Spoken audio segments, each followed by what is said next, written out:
court reporter, did District Attorney Hilton tell you that if you testified that you were involved with the Donovan Thomas murder, you would be locked up or arrested? You can't ask me that again? Yes, sir. When you, your lawyer, Ms. Bumpkus, and District Attorney Hilton were speaking, the three of you, just the three of you, did District Attorney Hilton tell you that you would be arrested, locked up, whatever the words are, if you testified to this jury that you had anything to do with Donovan Thomas's murder? Yes. Okay. Did District Attorney Hilton tell you, with you, Ms. Bumpkus, and District Attorney Hilton, no one else, that if you invoked your Fifth Amendment right, meaning I'm not testifying, you would be locked up or jailed? Yes. Other than those two things, did District Attorney Hilton tell you you could testify to anything you want or something to that effect, and you would not be locked up? Just tell the jury. Just think about it. I don't know what you just said. That's my, I'm sorry. That was a bad question. That's me. Thank you for telling me that I was inartful, is my word. Okay. Other than those two issues you just told, I'm going to get locked up if I invoke the Fifth Amendment. I'm going to get locked up if I testify that I'm involved in Donovan Thomas's murder. Other than those two. So if you don't say those two things, then your use immunity kicks in and you would not be locked up for anything else you testified to. Is that how you understood it? Yes. Okay. Now, did you ever ask District Attorney Hilton, why can't I testify if I'm sworn to tell the truth about being involved in Donovan Thomas's murder? Did you ask her why did she exclude that? What you mean? Did you ever ask any question to District Attorney Hilton? Let me ask it a different way. Did you tell? It wasn't no question. We was talking. Okay. And we were going back and forth. And that's what she said. Objection. That's fine. That's fine. Your Honor. Sustained. All right. Let me ask you some questions. I'm going back to your interviews or interrogations or meetings, whatever the right word is, between you and law enforcement, whether federal, gang, homicide. Okay? I'm going back to those that we saw the recordings for January 11th, 2015 with Detective Thorpe. Do you remember that? Mm-hmm. Okay. And when you say, it's just for the Yes. court. Okay, thank you. The jury saw the meeting or interrogation, whatever, the conversation on January 28th of 2015. Do you remember that? Yes. The jurors saw the meeting or conversation on February 20th, 2015. Do you remember that? I remember all the interrogation that they showed me. Okay. And then the last one would be February 21, the next day, 2015. Do you remember that? Yes. And I misspoke when I said the last one. The last one's really June 10th, 2015. You remember that one? Yes. Okay. I'm referring to those, and I'll make it clear which one I'm talking about.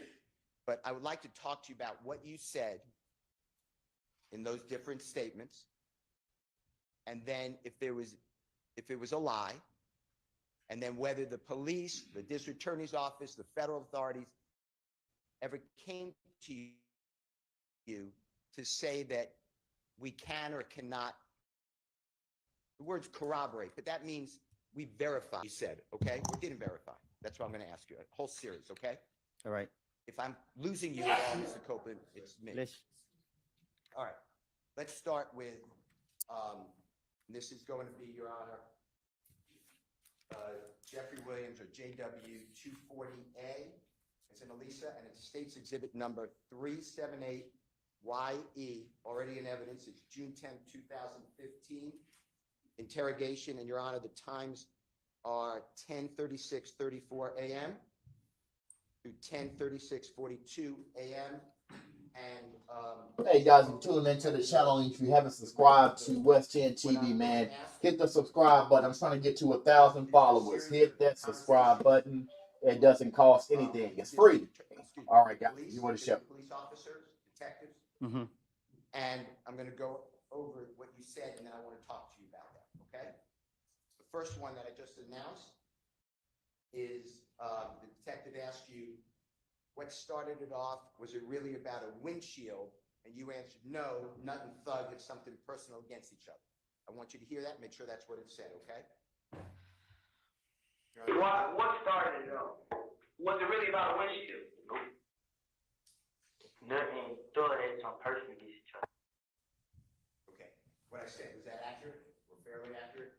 This what I heard. Okay. And what you're saying there, you're being interviewed, if you can tell, that's Detective Dennis, and you heard Detective Gaither's voice. Is that fair? Yeah. And you recognize this as June 10th, 2015 meeting. Is that true? Yeah. Okay. Now, at that point, you also said, and this is at JW 240B, Your Honor, is in Barry, State's Exhibit number 378. What started? YE, and it's at time 3:13:02 p.m.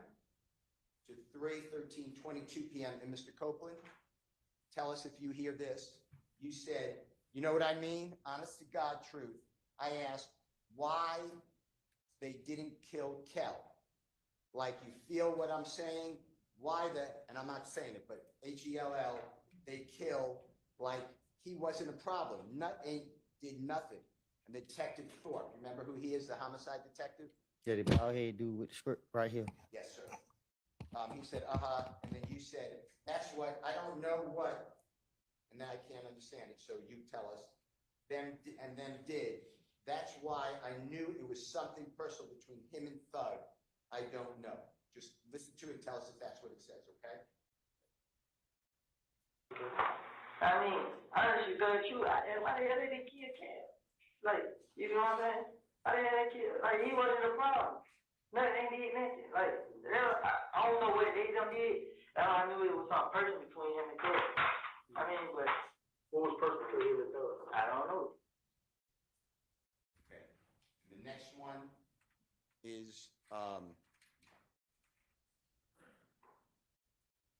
JW 240C is in Colette, State's Exhibit number 378YE from the June 10, 2015 interview, 10:36:47, Mr. Copeland, through 10:36:51, and it's you saying they fell out before me and Cal got into it, and the they, if you need any type of listening to it more, I believe, and you tell us you're referring to Jeffrey and Mr. Donovan Thomas, okay? And tell us if you need to hear more of it. They fell out. They both, me and Kid got into it. Is that what it says? I didn't hear it. Can we redo it, Your Honor?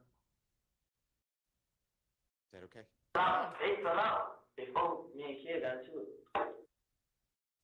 Does it say that they fell out, meaning Jeffrey and Mr. Thomas, they fell out before me and Cal got into it? Is that what you heard? I just heard something about me and Kill. I didn't hear what I said before that. All right, well, the jurors can make a determination, so that's great. Whatever you hear, okay? And the next one is JW 241A. That's State's Exhibit number 378YA is in Elisa. That's at 3:01:37 a.m.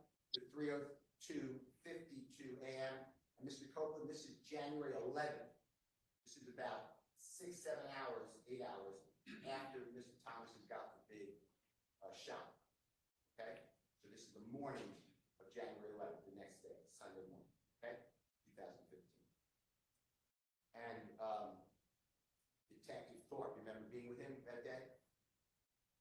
January 11th, 2015? I don't remember the day, but that's who questioned me. Okay. And on here, just tell us if you hear Detective Thorpe saying, what made you want to pull you into the situation? And you said, me Me and him had a problem in the club. Kel, they say, is the little brother. Me and him got into it at the club, probably about no longer than 4 months. So 4 months before January 2015. Just listen to it, make sure that that's what it says, okay? Tell me exactly what you know dealing with this situation. Like now, without everything, tell me everything what made people want to pull you into this situation to happen. Okay. Me and Kim, you know what I'm saying? Now, we had a problem in the club. Yeah, I don't think Now, he's this playing man- through the speakers. But Okay, well, IT's here and there's not anything I can do about that. Yeah, they say this the little brother, but I thought they were just saying that, but they said they real brothers. And Okay, let's K-E-L. stop for now. They're here and maybe they can fix it, even though they had all week last week and it didn't get fixed. We thought it was, but it's not. So I'm going to excuse y'all.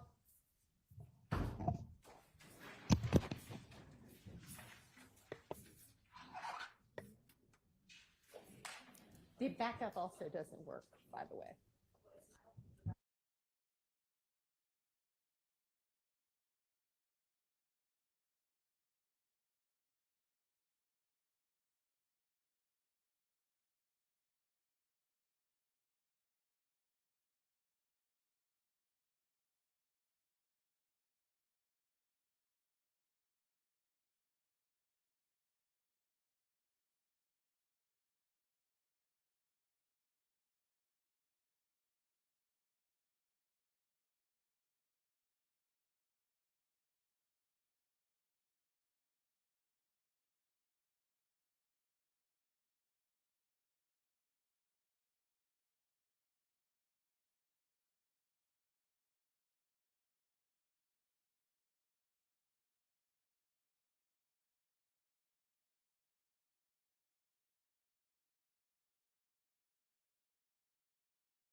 Thank you.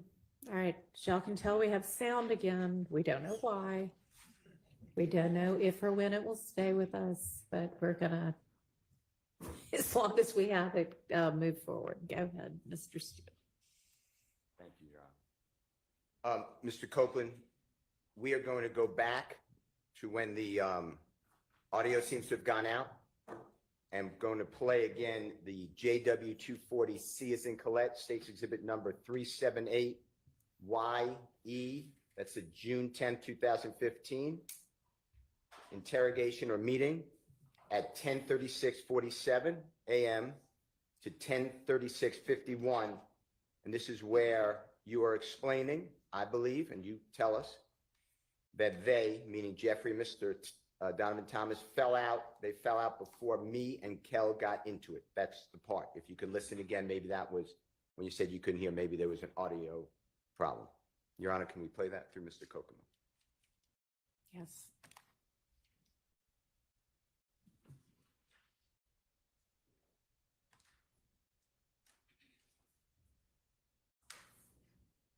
They fell out. They both, me and kid got into it.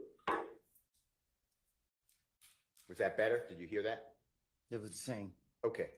All right. We're going to go on then to the next one, which is again, the audio was out. So if some people heard it, they're going to rehear it. It's JW 241A as in Elisa, State's Exhibit number 378YA. This is January 11th, 2015 with Detective Thorpe. And this is from 3:01:37 a.m. to 3:02:52 a.m. Your Honor, if we may play that. You may. Tell me exactly what you know dealing with this situation. Like now, without everything, tell me everything what made people want to pull you into this situation to happen. Okay. Me and Kel, you know what I'm saying? Now, we had a problem in the club. Is that him? No, this nothing. Okay. All right. Kel, they say this the little brother, but I thought he was just saying that, but they say they real brother.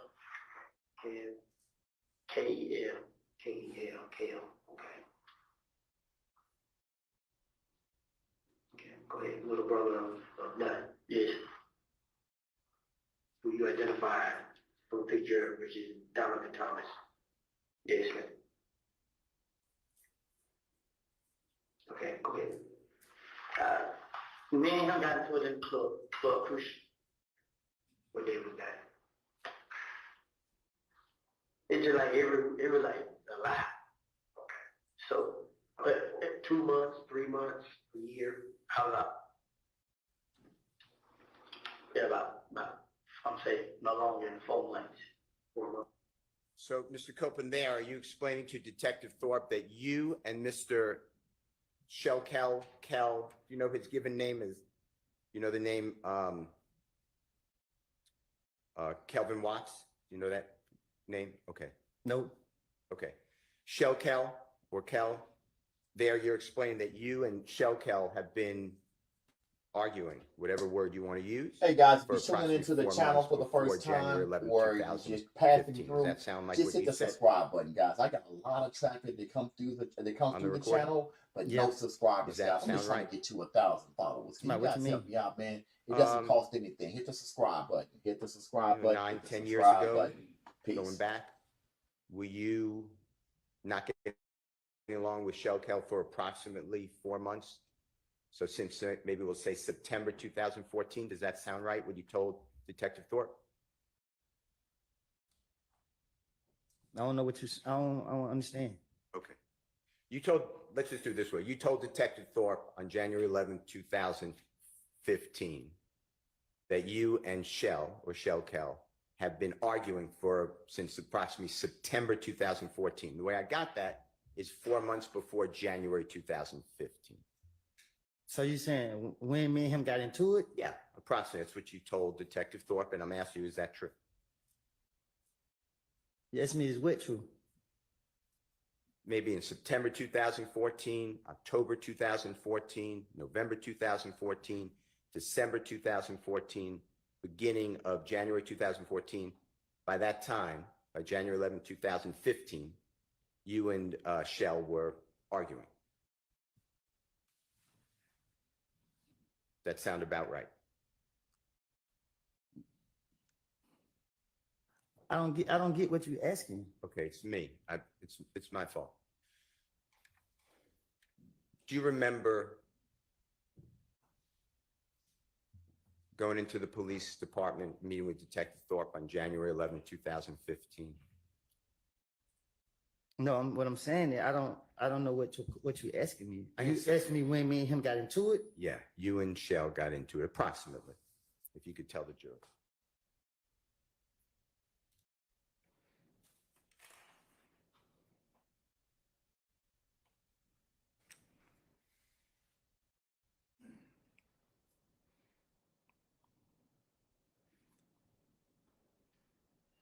Like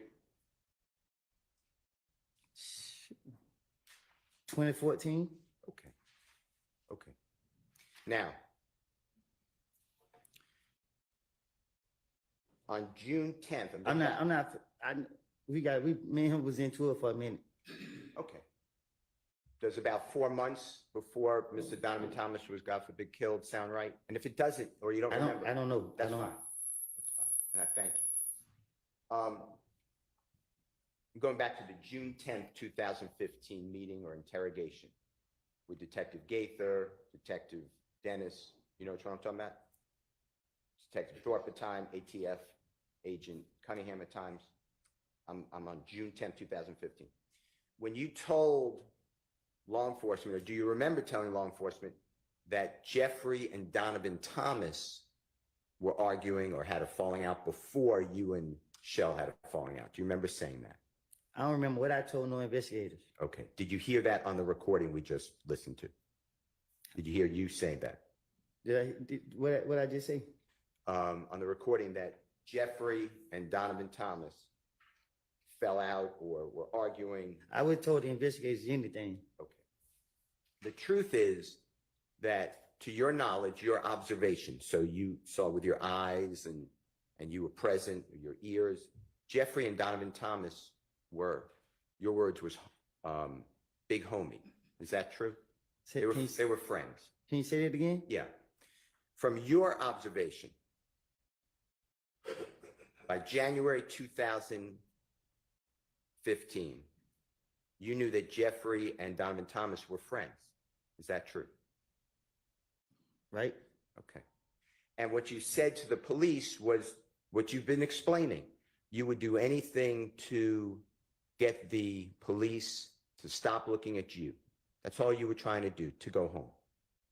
Right. Okay. Now, were you present on December 4, 2014 at 250 Auburn Avenue in Atlanta? Do you know where that is?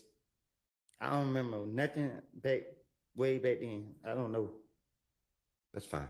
I'm going to show you, with the court's permission, I'm going to show you a photograph of the building, 240 Auburn Avenue. Your Honor, I'll mark this if that's okay with the court. Can I have 1 second, Your Honor? Sure. I'm just looking for a number.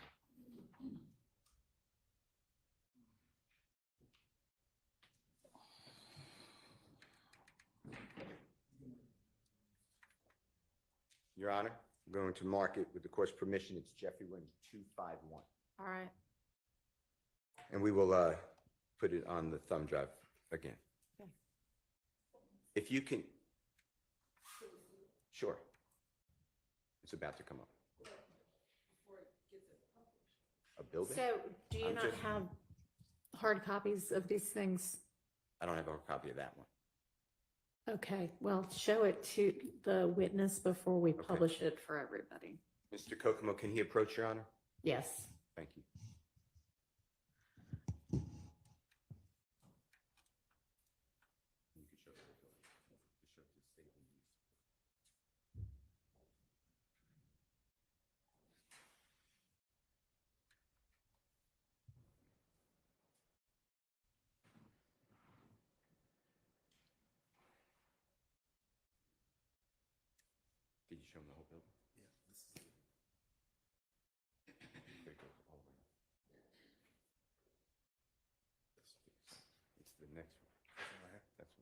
Show it to the state though, because I don't think you showed.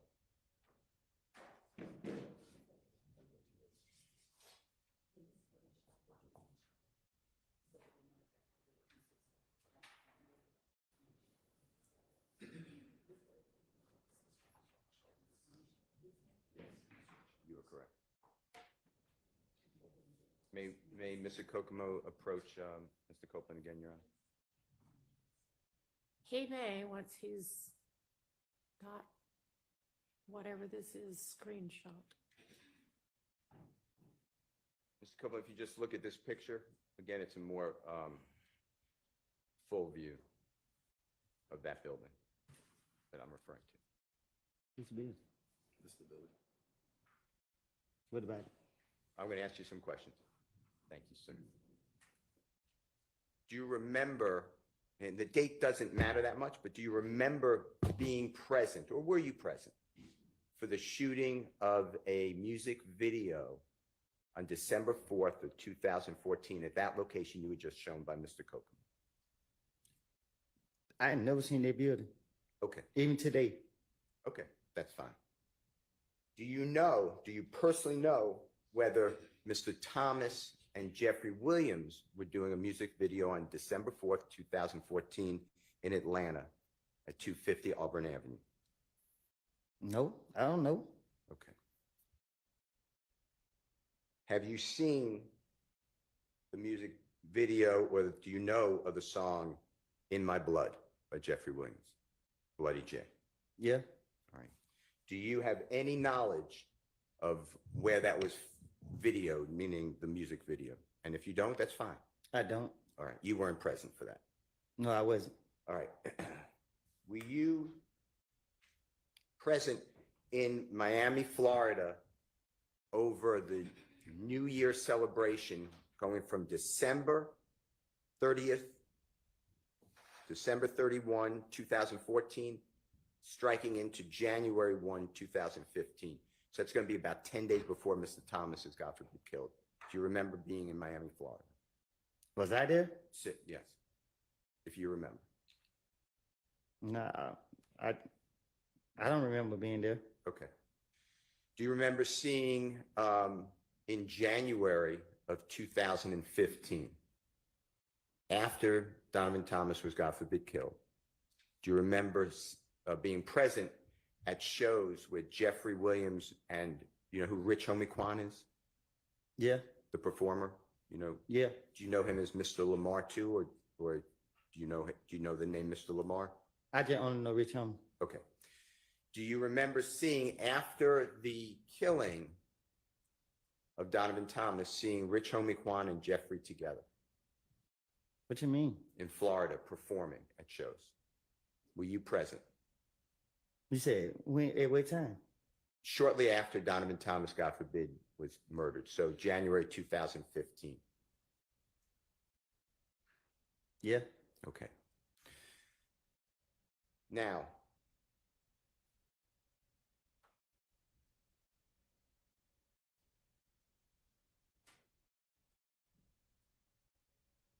were you personally aware, you were at Jeffrey Williams' home after Donovan Thomas was killed? At some point, Donovan Thomas, God forbid, is killed. At some point, you are actually at Jeffrey Williams' home in Atlanta. Is that in the Sky House? Is that true? What you mean? Okay. So I'm locking in on the date that Donovan Thomas is killed. I'm just telling you the date. I'm not asking you to remember, but it's January 10th, 2015, okay? But Donovan Thomas is killed that night, or he's shot that night, okay? I'm asking you this. After he's shot, do you remember being at Jeffrey Williams' home at some point at the Sky House in Atlanta, Georgia? Man, my mind, I had blanked out. Too many people were calling. I can't remember everything that happened that night. Okay. Like, Do you, it's okay. I'm just asking questions. We're getting you're giving the testimony. It's fine. After Donovan Thomas is killed, after the news got out that he's killed, the information, did you ever see a posting by Jeffrey Williams about Donovan Thomas's death that night, or January 11, 2015. Do you remember that on social media? I don't remember that night. Okay. All right. Okay.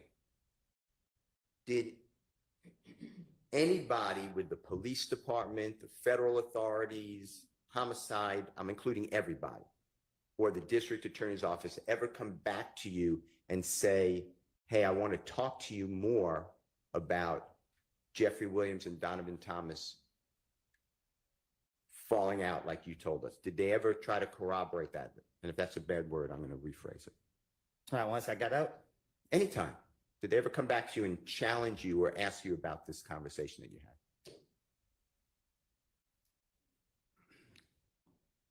had? I can't remember if they have. I don't think. Outside the interior, once they went locking me up, we wouldn't have to talk about. It was over, right? You gave your statement. They don't come back to you and ask you about this, right? Right. All right. I'd like to go to another part of your statements. And this is where you told the detectives, again, it's June 10th, 2015, that you tried to get Mr. Williams or Jeffrey, and do you know who Bloody J is? I heard of him. Do you know the given name Justin Ussery, excuse me? Who with it? That's fine. I'm going to use Bloody J, okay? Do you remember telling the police, and this is, Your Honor, JW 240D, as in David States Exhibit number 378YE. It's June 10th, 2015, meeting, interrogation, whatever, or conference, with law enforcement and Mr. Copeland. It's at 10:40:37 a.m. to 10:41:08 a.m. And Mr. Copeland, tell us if you hear this, okay? And if it's not, you correct us. Detective Dennis tells you, so the night at Crucial, when you were saying they jumped on you, you said, when all the, and I'm just not saying it, but SHI blank popped off. So what happened, this is Detective Dennis, what happened when you came outside with Bloody J? Because you were saying last time, and then there's overlapping conversation, meaning I can't understand it, multiple people speaking. Then you said, then Detective Dennis said, when you were trying to bring everybody back together. And the Detective Dennis said, you were like, is he ready? And Thug or Jeffrey kept saying, nah, he ain't ready. You remember that? That was Detective Dennis saying, you remember you told us that when you said, and you said, you mixing things up. You're talking about the time we was in when I called Bloody J and tried to get him and Jeffrey or Thug, you said, back cool. That's what I'm targeting, okay? So please listen to it. And if I said it wrong, just say it right. Your Honor, can Mr. Copeland listen to this, please? And the jury. So the night at Crucial, that when you were saying they jumped on you, right? When all the shit popped off. So what happened when you came outside with Bloody J? Because you were saying the last time you were trying to bring everybody back together. You was like, is he ready? And Thug kept saying, nah, he ain't ready. You remember that? You remember you told us that? When you said You mixing it up. You talking about the time we just made the shit when I called the day and tried to get him to throw that cool. Remember saying that you were, the discussion, Detective Dennis is telling you were trying to bring everyone back together, make everyone, friends again. Remember Detective Dennis saying that? You just heard that? I just heard. Okay. And then you said that you called Bloody J and tried to get him and Jeffrey or Thug back cool. Do you remember saying that? Or did you hear that? Again, I'm talking to the investigators. I'm trying to tell them anything. Right. That's not true. Right. You were just trying to get out of custody or jail. You want to go home, right? I've been telling y'all that for the longest. Sustained. The statement the jurors just listened to, you were trying to finesse or lie to the investigators to get them off of you so you could go home, right? That was my plan. It was a lie, right? My plan was to spin the police hoping they'll let me go. And did the police ever show you, or the district attorney's office, any cell phone records of you and Bloody Jay speaking at all on the phone? What you mean? When you said to the detective, I called Bloody Jay and tried to get him and Thug back cool, did the police ever come back to you at any time, or the district attorney's office, and say, here are jail records, excuse me, here are cell phone records showing you and Bloody Jay talking? Did they ever try to do that with you? No, once they took me to jail, I don't hear from them until I'm back on the street and I'm going back to jail again. Any time while in jail that you called Bloody Jay and Hey said, guys, just wow, real I tried quick, to get if you everyone haven't together. Subscribe to the channel. It's- Just go ahead and that hit never that happened, subscribe right? button. It doesn't cost anything. Huh? Had a phone Hit call with the Bloody Jay subscribe while button, that would be subscribe. recorded. I never had A lot Blood of J traffic number a day in goes my to life. this channel, but no subscribers. Please hit Did the subscribe the button. Thank you. police ever come to you or the district attorney's office to say to you, to challenge you, or to tell you, hey, we know this to be true or not true? Did they ever do that with you? Huh? Did the police or the district attorney's office come to you and challenge you on that statement and say, hey, we have information, this is true or not true? Did that ever happen? It's the same question. The single question. Did the police ever do that at the district attorney's office? No. Okay. I'm going to go to another one. This is your statement again. This is June 10th, 2015. Your Honor, it's JW, Jeffrey Williams, 240E as in Aaron. It states exhibit number 378YE.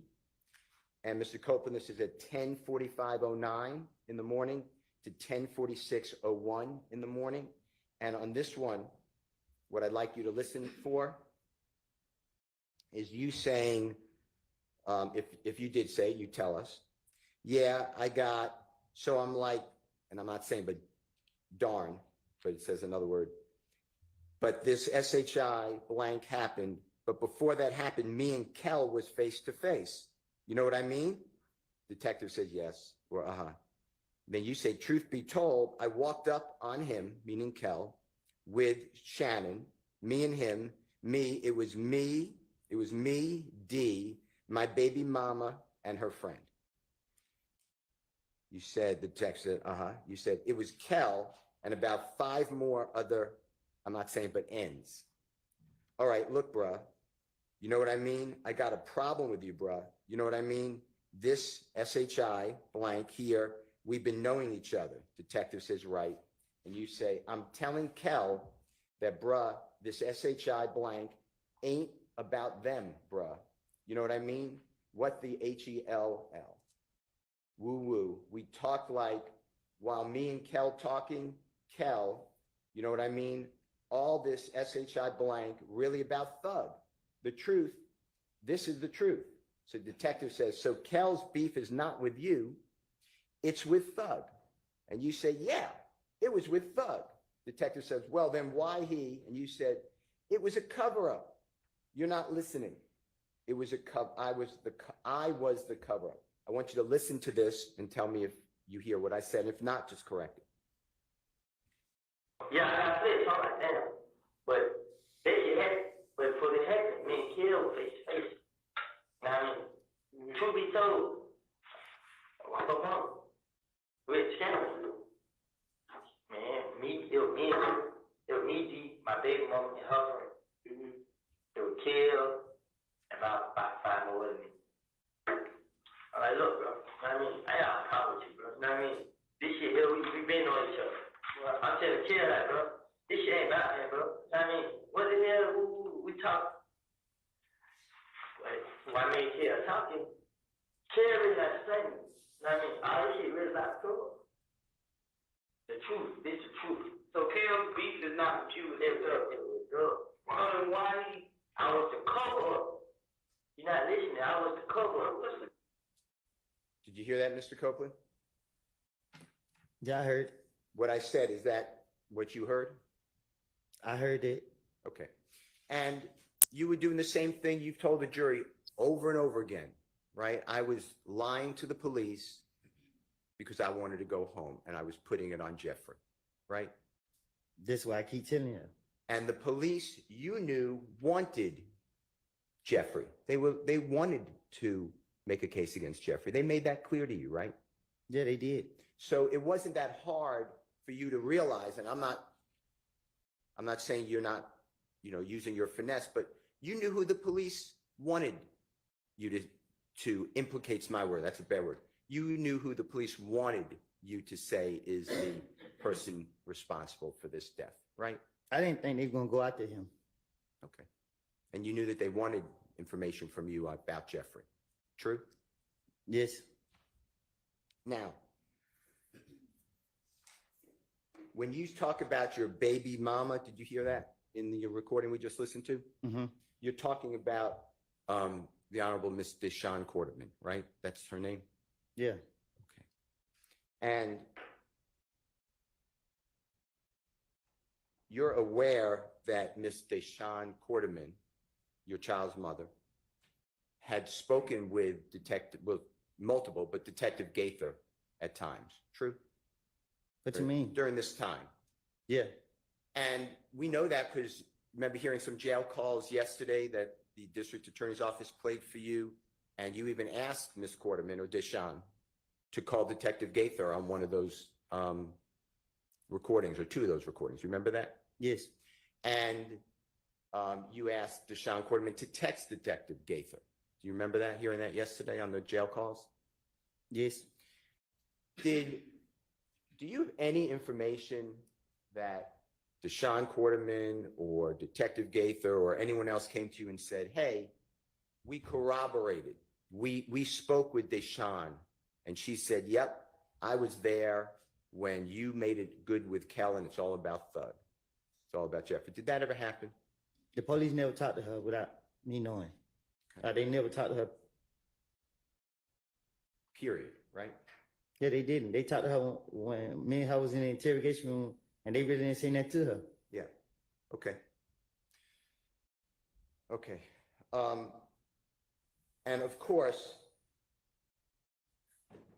it's a lie that you and Kel were on good terms, and that it was all about Jeffrey. That was a lie. That was part of your attempt to get the police off of you so you could go home. True? What you mean? That's why you said this, because you wanted the police to go to get away from you. You wanted to go home. Right. Okay.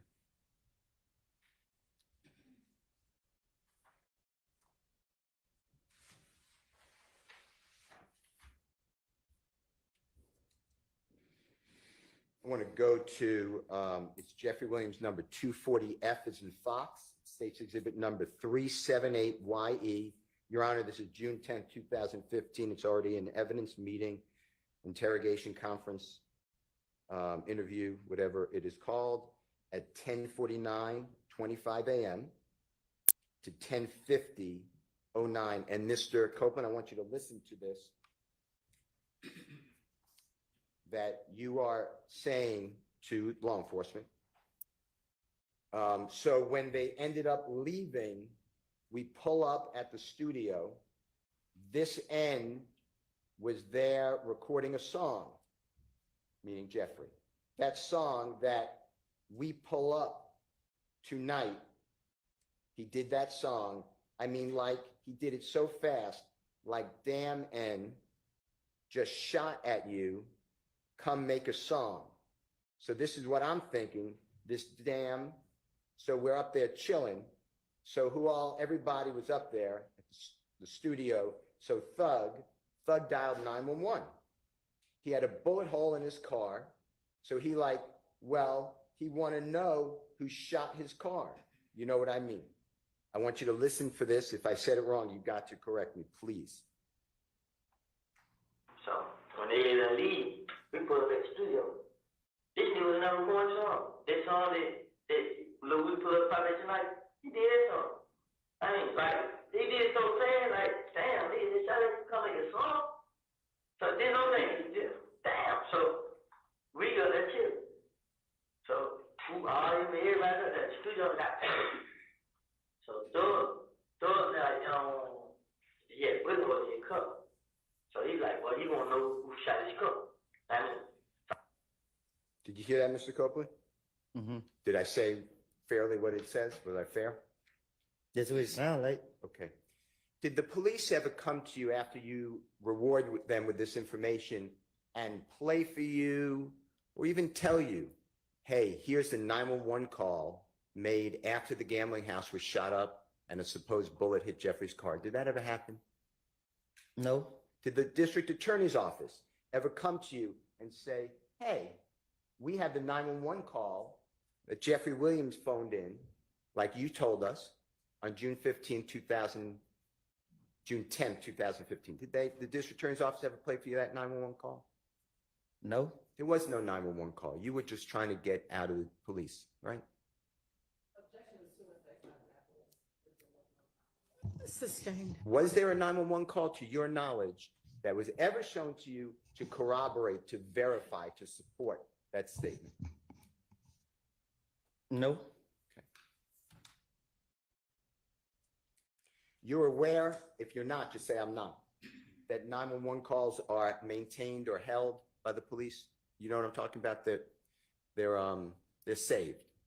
They can be retrieved. If I'm asking that question, just say. Yeah, they are. District Attorney's Office nor the police ever came to you with that 911 call? Did y'all?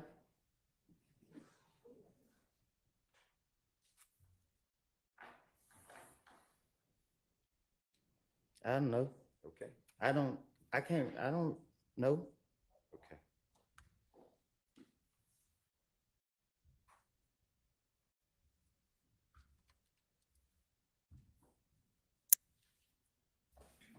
I'd like to go to Jeffrey Williams 240G, as in Goldfeder, States Exhibit number 378YE, as in Aaron.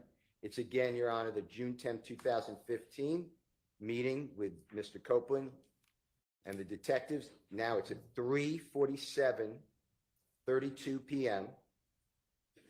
to 3:48 p.m. 00. And Mr. Copeland, if you can just listen for and tell us if this is accurate. You said, and we're still talking about the car windshield. Remember all this conversation about Jeffrey wouldn't let it go until his car windshield was paid for? Remember all that? Mm-hmm. I'm listening. Okay. And it should say, and correct us if I'm wrong, that you said, yeah. So when me and Kel was like, well, we wanted to see what Thug got to say. So I called Kel on FaceTime with Kel, and Kel like, I ain't let SHI blank go until you pay for my window. You know what I mean? And Detective Dennis says, Kel said that or Thug said that? You said Thug. Thug, yeah. Detective Dennis said, okay. You said Thug like, Kel like, what? Pay for your window. So he looked at me. I'm about to go. I ain't got nothing to do with it. That's on y'all. So I'm out of here. I'm out of there, bruh. You know what I mean? Like, man, get nut on the phone. You feel me? That's what Kel was saying.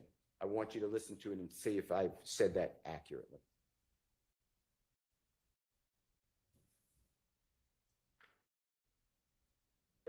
So when me and Kill seen Church Henry, Kill like, well, you gonna see what Thug got to say. So I called Thug on FaceTime for Kill. And Kill like, we ain't that shit go till you pay for my window. Kill yeah. Thug like, Kill like, what? Pay for your window? So he look at me like, I'm like, bro, I ain't got nothing to do with it. It's on y'all. I'm out of there, bro. Like, man, get that up from you did. They were Kill was saying. What I said, was that accurate? Again, I tell the police anything, get them out my face. Okay. And at that time, by 2014, 2015, you knew Jeffrey was wildly popular in music. Is that fair to say? Since I've been knowing that he been popular. And he was also popular, if you know, if you observed it, in fashion, meaning like dress, Yeah, social media. He had influence. yeah. And he was owning several homes, to your knowledge. True?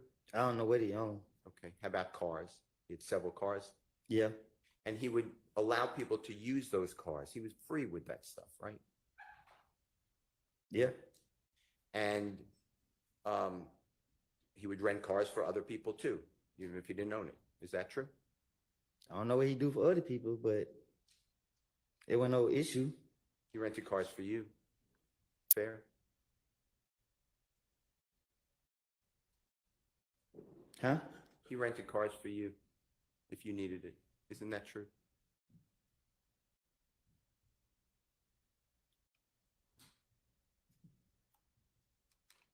What you mean? You would drive at times a rental car with permission of Jeffrey Williams that he rented. It wasn't a big deal, right? I used to just go get the car. Yeah. Yeah. Okay. And it wasn't only you, it was anybody. He's generous, right? With his things. Sustained, you can rephrase. It's fine. All right. You also knew at that time, 2014, 2015, Jeffrey would fly on private planes. True? Yeah.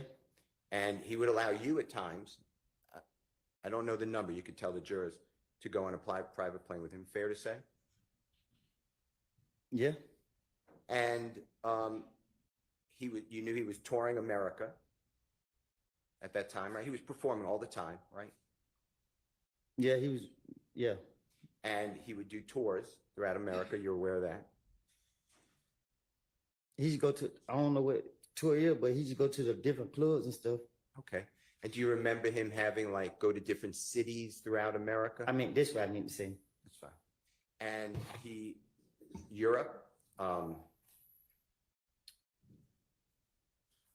countries like England and France. Sustained. Jeffrey would play in other places, not in America, outside America. You're aware of that, right? What's the relevance? So relevance is that Mr. Copeland's telling the police that Jeffrey Williams cared about a window. I'm sorry, I couldn't hear you. Say that again. Jeffrey Williams cared about a car window. The man is Okay, I'm not sure the one has much to do with the other, so I'm going to sustain that objection. When you told the police that this is about a window, Jeffrey's window, remember what we just heard? That was part of your finesse, right? To get you out of there. When the police were questioning me, my only motive was to get me out of the interrogation room free. I was trying to say whatever I can to get them to let me go, to convince them that I would help them. And this just was my motive. Every time they got me, that's what I was trying to do. They were bringing his name up, and if they mentioned anybody's name, I was going to make up a story on them. I was going to say something about them, hoping that I can convince them to let me go. And that's what happened here about the windshield, right? Same thing. I don't remember what I told them. I just played it. I heard what I said. That was part of your attempt to go home, right? True? Not to be locked up. Right. Did anybody come to you from the police, the district attorney's office, and say, we corroborated, means support or verified, this car window story? Did they ever tell you that? After 2000, when I gave an interview and went to the feds, I haven't heard anything from the state, the police, nothing until they catch me in the streets. Okay. They haven't told me about nothing. They haven't reached out to me or nothing. Okay. I'd like to go to the next issue that I'd like to discuss with you. Mr. Copeland, it's JW240H as in happy. State's exhibit number 378YE as in Aaron. It's again the June 10, 2015 interrogation. It's at 10:42:23 a.m. through 10:42:32 a.m. And I'd like you to listen for and tell us if I am wrong where. This is outside of Club Crucial after you, remember you got into that fight on January 6th, 2015. Remember with the lip and the eye and the knot on the head, remember that? And when that went wrong, my lip, it was just my eye. Okay. And it was, the detective said to you, okay, we'll get back to see you 9. He's standing there with Bloody J. You said, so, but Thug pulling my shirt like, there goes Bloody J right there. You know what I mean? Thug and Nard were in the car leaving Crucial that night and firing at either Bloody J or Kel's people. Tell me if you hear that, okay? Okay, get back to you see 90 standing there with blood. I get so, but Thug put him a shirt like, there go Bloody J right there, y'all mean? So. You hear that? Yeah, I heard. Okay. Did law enforcement, do you remember Club Crucial back in 2014, 2015? You used to go there every Monday night, right? Right? Approximately every Monday night. And, No, every Monday. okay. And do you remember ever observing or seeing that there were surveillance cameras inside and outside Club Crucial? You ever cameras? Okay. Did the police ever come to you and say, hey, we have the surveillance camera we want you to look at, or the district attorney's office, from January 6th, 2015? Did anyone ever show you anything like that? I never heard nothing about no cameras. Okay. I'm going to play on the same issue, same time, dealing with outside of Club Crucial. This is going to be JW Jeffrey Williams 240I as an ice cream, state's exhibit number 378YE. It's June 10, 2015 interrogation, 10:43:20 a.m. to 10:44:18 a.m. And this is you, just make sure it's right. So when we pulled out, Thug and Nard got in the car together. I mean, so when they pulled out, we leave, but when we leaving, Thug and them pull on a side street. I see them pull on a side street. My pulled on the side. He like, what the HELL y'all doing? He like, boy, we want to wait. He come out the club. I'm like, who? He's talking about Bloody J. What the HELL? You know what I mean? I said, I hear the gun cocked back. Detective asked, what had a gun? You said that N Nard. Detective said, You said, so I hear the gun cocked back. I'm like, what the F? So I tell them, all right. I mean, my brother was gonna have to turn around. Detective says, So you said, so when we go down and turn around and come back, I'm telling brother, SHI blank, just go left. And we just ride the back street all the way to the house. We just hear the SHI blank go boom, boom, boom.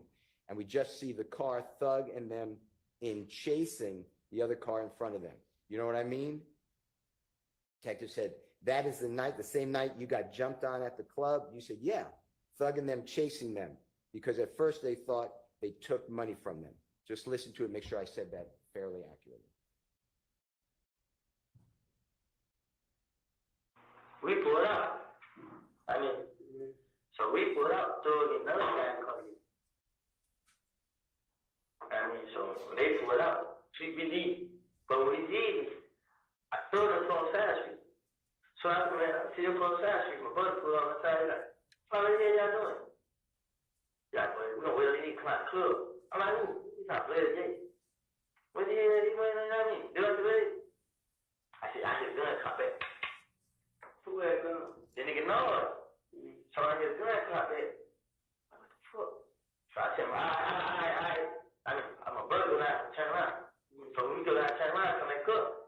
the bus, it goes up, and we just ride fast, we all the way to the house. We just hear the shit go, boom, and we just see the car doing it, and then chasing the other car in front of it. I mean, This is that night that, the same night you got jumped on the car. yeah. So, throw and chasing me, because at first I thought they took money from me. Did you hear that, Mr. Copeland? Yeah, I heard. Was it fair what I said? What you mean? What I said was that, what you said, did I take your words and the detective's words accurately? What I said beforehand? I guess. Did the police, local police, gang unit, federal authorities, district attorney's office, anybody ever come to you with any type of verification of what you said? Did they ever say to you, yeah, this happened or this didn't happen? Did they ever even talk to you about that? No. Okay. I want to go to the next issue, and this is JW 240J as in Jake. It states exhibit number 378YE. It's the June 10, 2015 interrogation, meeting, or interview. It's at 3:46:40 p.m. through 3:47:45. And here, Mr. Copeland, you are discussing with the detectives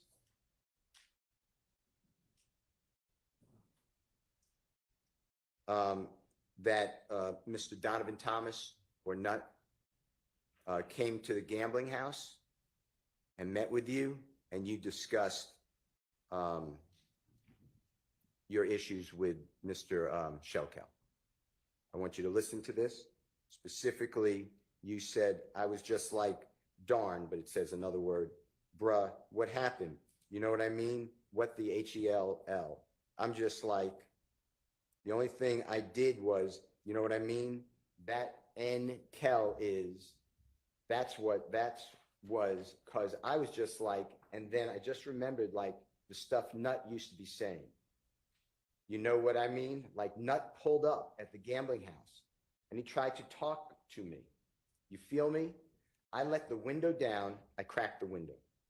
He said, darn, it says another word, blood. I ain't blood, bruh. You know what I mean? But darn, says another word. You know what I mean? So I pull over. And when I pulled over in the car, him and Big Boo was talking.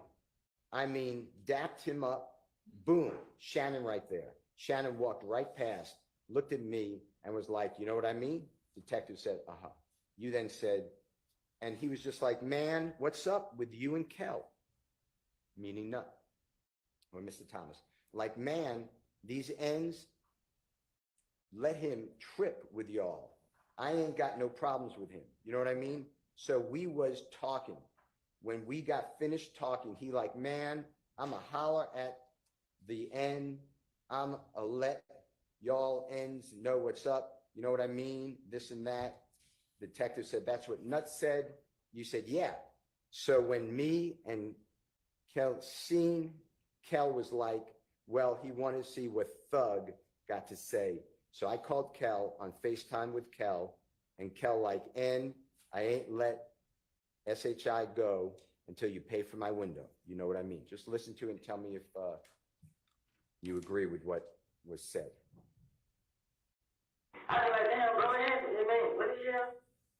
And I said, I don't think I did ever. I didn't have that shit. That nigga ain't the problem. Know what I mean? The nigga Cal is. That was, so I feel like, and then I can remember, like, the stuff Nut used to be saying, I mean, like, Nut put up at the gamma house, and he tried to talk to me. You feel me? I did one time, I cracked one. He like, damn, blood. I ain't blood, bro. Know what I mean? Like, damn. I mean, so I pulled over. When I pulled over, I got a car, and they did boo talking. I mean, I jabbed him up. Boom. Shannon right there. Shannon walked right past, looked at me like, you know what I mean? And he was like, man, what's up with you and Kel? I mean, they him tripping, so I ain't got no problem with it. I mean, so we were talking, we got there and talking. Like, now I'm hollering at me, I'm gonna let y'all niggas know what's up, you know what I mean? This and that. That's what Nut said. Yeah. So when me and Kel seen Church Gaming, Kel was like, well, he gonna see what Thug got to say. So I called Thug on FaceTime for Kel. And Kel like, ain't that shit, go till you pay for my window. I mean, What I said, was that fairly accurate? What what you were saying with the detectives? I never had no conversation with Ned outside the gambling house. Exactly. Police never came to you in any way to say, hey, we corroborate that or support or verify that, right? That never happened. I never had a conversation with him. I want to talk with you about Jeffrey Williams number 240K, as in Kitten, States Exhibit number 378YE. Your Honor, it's at 9:56:01 to 9:56:27 a.m. It's June 10, 2015 meeting. Mr. Copeland, I want you to listen for, and then, correct me if I'm wrong, that you said to the detectives on June 10, 2015, so I went and got the car. I pull up at the green store. I ain't seen them out there. So I was talking to Little Rick. Me and Little Rick talking. I called D. D said he was on Cleveland. So Rick asked, like, where you just go? Because I was going to the girl's house. He like, all right, boom. I get in the car, I ride. I pull up at McDonald's. When I pull up at the McDonald's, detective says, you went to McDonald's? Bye-bye. You say, on Cleveland. Detective said, on Old Hapeville? You said, nah, the one across, and the detective then cuts into your statement. I want you to listen to it. We're talking about, obviously, where Hey, if you're you stopping were by the channel for the first at time, around the just go ahead and hit time that of subscribe Mr. button. Donovan Hit Thomas that getting subscribe shot, button. okay? It doesn't cost Just a to orient thing. you. Peace. Hit the subscribe button. So I was at cuffed. I got put up at Greenstone. I ain't survived. So I'm talking to Larick. Me and Larick talking. I called him. He said he's on clean. So Rick asked like, where you could go? We turn around. And I go to the girl. He's like, all right. Boom. I get in the car. I ride to you. I pull up at the McDonald's. When I pull up at the McDonald's, to the McDonald's,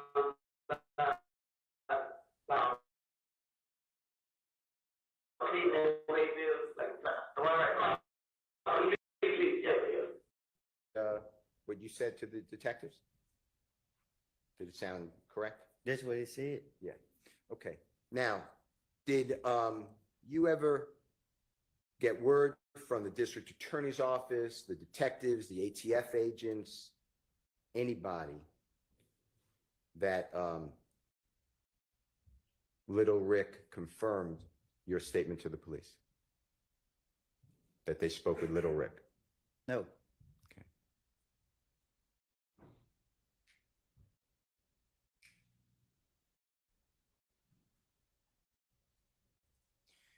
Do you remember the McDonald's we're talking about on Cleveland Avenue?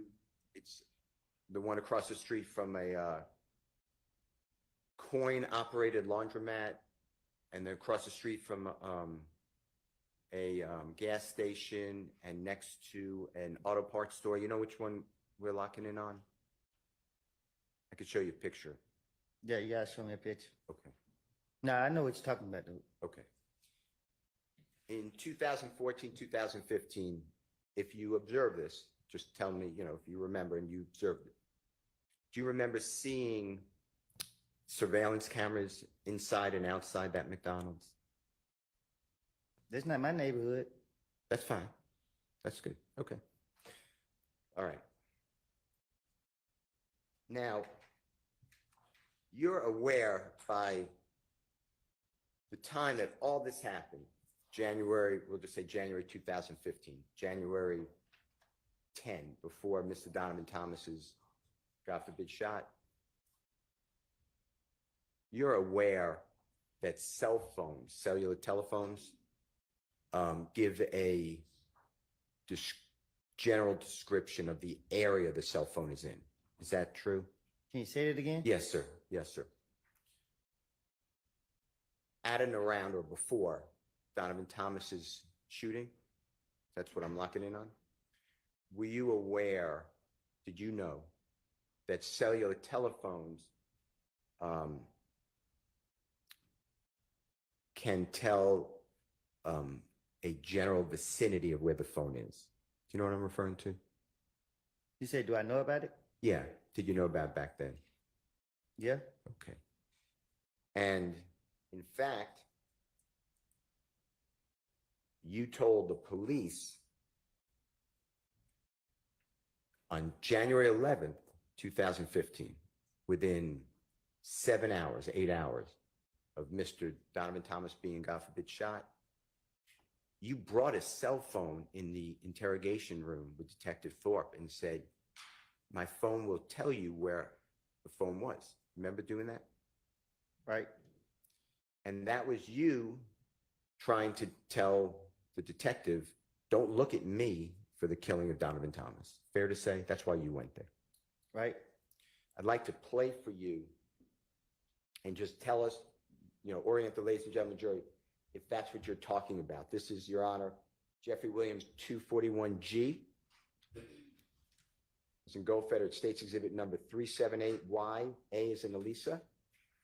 Your Honor, this is the January 11th, 2015 interrogation or meeting with Detective Thorpe and Mr. Copeland. It's at 3:14:09 a.m. to 3:14:23 a.m. If you can listen to this, Mr. Copeland, just make sure that you tell the jurors correctly if this is what you're talking about.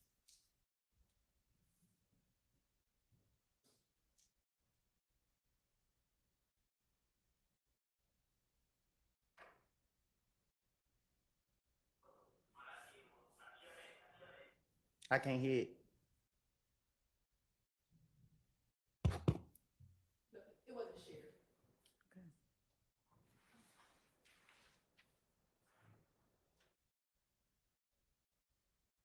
So what I did was I kept it. I see I missed it in my phone. I have to show you. I was asking everybody, like, should I go down there, bro? Cause I didn't do it. They come scan me, they do everything. I didn't do it. They check my phone record, my vote calling me, show you where I was, show you every call that I talked first, they show you where I was now. Is that you, Mr. Copeland? If you heard it, saying, you could check phone records, you can see where the phone was, where I was. Is that fair to say? Huh? Sorry. Were you talking about in the Jeffrey Williams Exhibit 241G, States Exhibit 378YA, from the times that I announced? Was that you showing the detective with your phone on the desk? Trying to show him I'm innocent? Yeah. Yeah. And that phone, you see the phone that's in the Honorable Judge Whitaker's courtroom on display? That's the phone you brought in. On the camera? Yes, sir. Yeah. And did Detective Thorpe ever take your phone?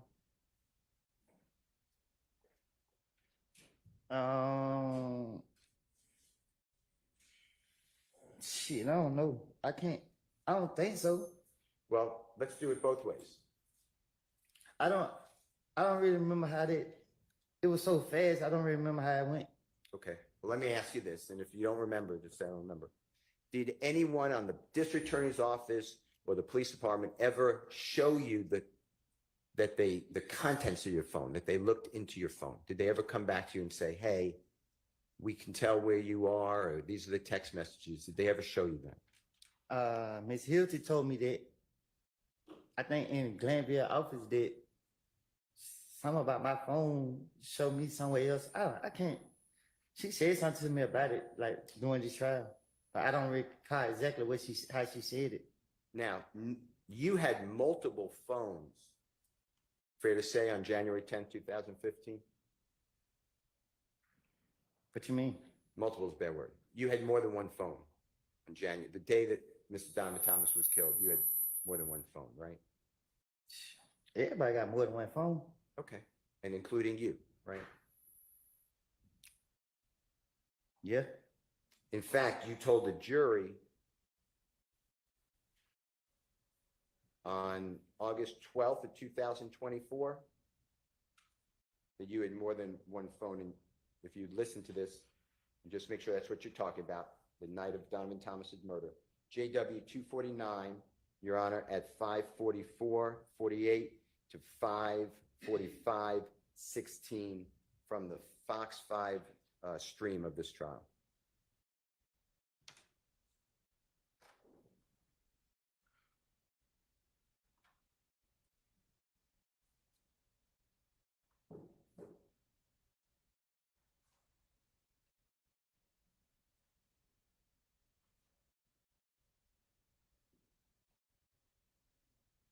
But I'm about to listen to something. I think he's having a little issue. I'm sorry.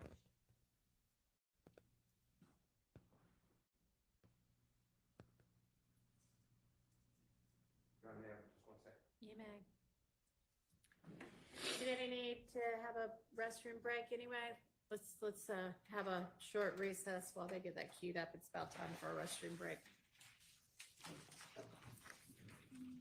Can I step out?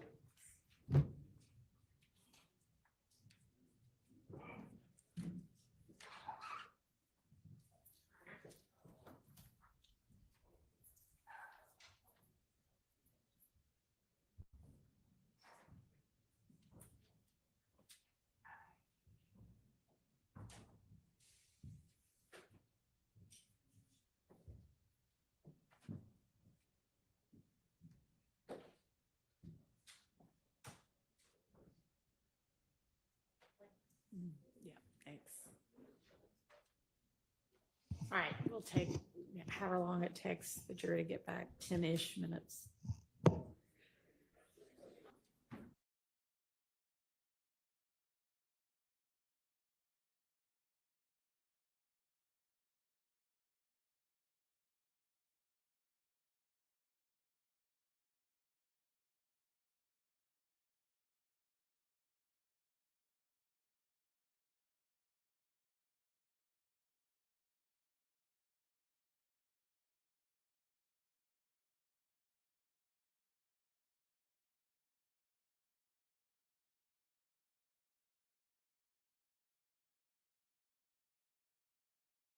In 2015, did you give police your phone number so we can get your phone records? I don't recall. Now you're talking about. Did you give police your phone number in any of these interviews so that we can get your phone records? Which phone? Your phone that you had back in 2015. I had more than one phone. That audible? Mr. Copeland, that's you testifying before this jury, August 12, 2024, where you explained that you had multiple phones on January 10, 2015. Does that sound right? That's what it said. Did the district attorney's office, did the federal authorities, did homicide detective Thorpe, Detective Dennis, Detective Gaither, anybody, Agent Cunningham, anybody in law enforcement, did they ever seek to get a warrant, a search warrant for your other phone or phones? Speculation. Sustained.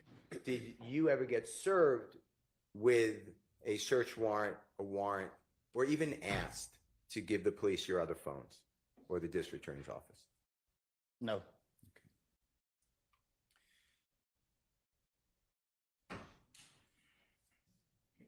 I'm going to show you and play for you, with the court's permission, Jeffrey Williams or JW 244D, as in David, States Exhibit number 378, YB as in Barry. Your Honor, that's the January 28, 2015 meeting or interrogation. It's at 7:12:03 p.m. to 7:12:43 p.m. And this discusses, Mr. Copeland, just make sure I'm right, that you and your brother made a false report of who's driving a vehicle because you had a suspended license. If you can listen to that, make sure that's what that's about.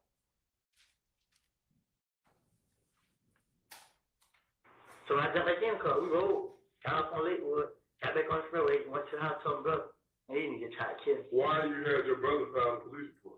Cause I ain't got a license. You still a victim though, like, they still lock me up.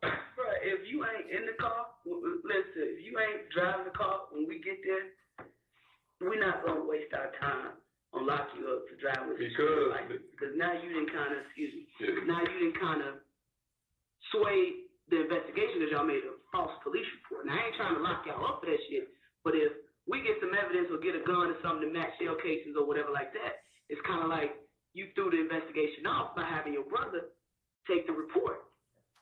You know what I'm saying? Like, at that. Is that pretty much what it discusses, Mr. Copeland? Huh? Is that what it discusses? We're what you're discussing with the detectives, you had your brother file a report, a false police report. Is that what it's discussing? Right. Okay. And you understood on January 10, 2015, that the cell phone that you told the police about would show an approximate location, right? Huh? The cell phone that you had on that desk in front of Detective Thorpe that you told the police about, that would show an approximate location of where the cell phone was, right? I don't know. I don't get what you're saying. Okay, it's me. I apologize. When you were with Detective Thorpe on January 11th, 2015, about 7-8 hours after Mr. Thomas was shot, okay? And you brought with that phone, you brought that phone with you?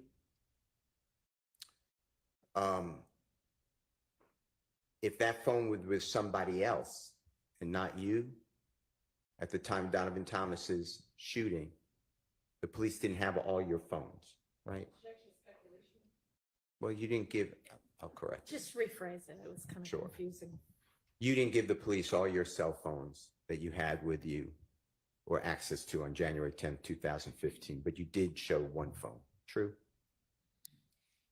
He didn't. I don't even think he wanted my phone. All right. Now,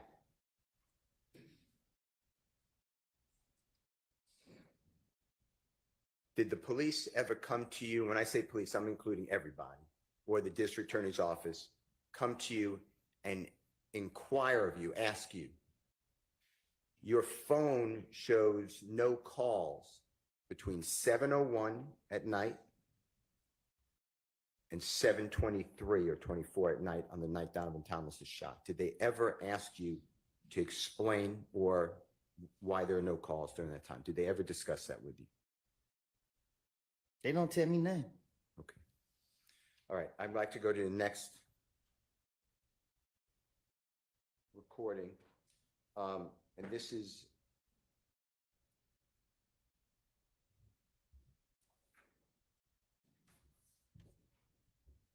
Jeffrey Williams 24 or JW 240L, as in laughter, states exhibit number 378YE, as in Aaron. Your Honor, this is June 10th, 2015. And Mr. Copeland, June 10th, 2015 interrogation meeting. It's at 9:55:46 a.m. to 9:56:01 a.m. And it is you, I believe, and you make sure, saying that you called Jeffrey Williams from the green store. And it's something like this. You said, all right, so I walk up on my brother's house. Hey, bruh, let me see your car real quick. He gives me the car. Boom. I get in the car. I pull up at the green store. When I got to the green store, this is what I did. I called Thug. I ain't called D right then and there. Detective says, and you say, I called Thug. He ain't answer. I'd like you to listen, make sure that that's correct, okay? All right. So I'm on my brother's house. I run to the car and give me the car. I get the car, pull up at the green store. When I got to the green store, they were like, I called Thug. I ain't called you right there. I called Thug. He ain't answer. Mr. Copeland, did the police or the district attorney's office ever come to you and ask you on your phone records whether it supported or did not support that you called Jeffrey Williams from around the green store on or around the time Donovan Thomas was shot? I don't know what you. I don't. Ask me again. Yes, sir. Did the police or the district attorney's office ever come to you and ask you to explain your cell records, your cell phone records, and ask you about this comment that you called Jeffrey from around the green store at around the time of Donovan Thomas's killing? Did they ever do that with you? Can you ask me short so I can Yeah. catch it? It's too long for me. No, it's my bad. It's my fault. I apologize. Did the police ever share with you, or the district attorney's office, go over with you your cell phone records that they may have? Did they ever do that? No.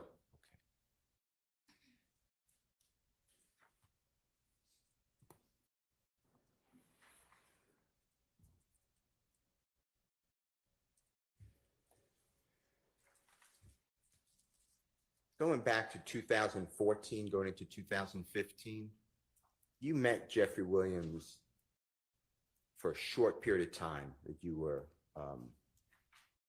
my word would be hanging out with him, but that's a bad word, that you were in his company and he was in your company, a short period of time. Is that fair to say? Right. And when you met him, you already said that he was very popular. Yes. True. And is it true that that you observed he was trying to help people like you, but other people too, to get jobs, like legitimate jobs? What you mean? Recording studios. No, I'm saying I don't get what you're asking me. Okay, let me ask you a different way. So forget about what I said. When you met Jeffrey, did you witness him trying to get people to have a legitimate job? A legitimate just means a job at a recording studio, make music, trying to help people. I can't speak for other people, but he tried to help me. Okay. And when you knew him for the period of time, we're really talking about like between your birthdays. Do you know Jeffrey Williams' birthday by any chance? And if you don't, that's fine. Well, now I do, but You didn't back then? Okay. I didn't. Yeah. Is it fair to say that you and he knew each other, but like after your birthday in July 2014 and really stopped because you were in custody anyway, by July 2015? That's the period of time that you knew each other? Is that true? No, I didn't. From 2014, I met him like at the end of 2014. And then you already told the jury, but you got locked up a lot. The police kept locking you up in January, February, March, April, May, and then June, you were locked up in federal custody for 51 months. True? Yes. Okay. And that's really the only period that you knew Jeffrey. Yeah. The only time that you were around him or he was around you. True? Well, really, we wasn't even together every day. I was out in the neighborhood. So when the state is asking, like, you questioned about, you were so close with him, what you really did was you go to a studio, he let you come to a studio. True? Yes. I was going with somebody else. Yeah. You went originally with a gentleman I know as Mr. Trontavious Stevens. You know that name? Yes. Is that also Slug and Tick? I know. Person? I call him Ted. Yeah. Okay. And that's how you first were introduced to be around Jeffrey Williams. True? I think so. And then you would see him, he'd allow you, and when I say allow you, I mean, it was okay. He allowed a lot of people to go to his shows, right? I think Ted invited me out. Okay. And that was really your relationship with, and he would take pictures with you if you wanted to, and he wanted to. True? Yeah, I asked. Yeah. And you put that on social media. You were promoting Jeffrey, and you liked that. He give me, yeah. And it gave you a little bit of maybe No, a lot. fame. Okay. Gave you a lot of fame. True. Yeah.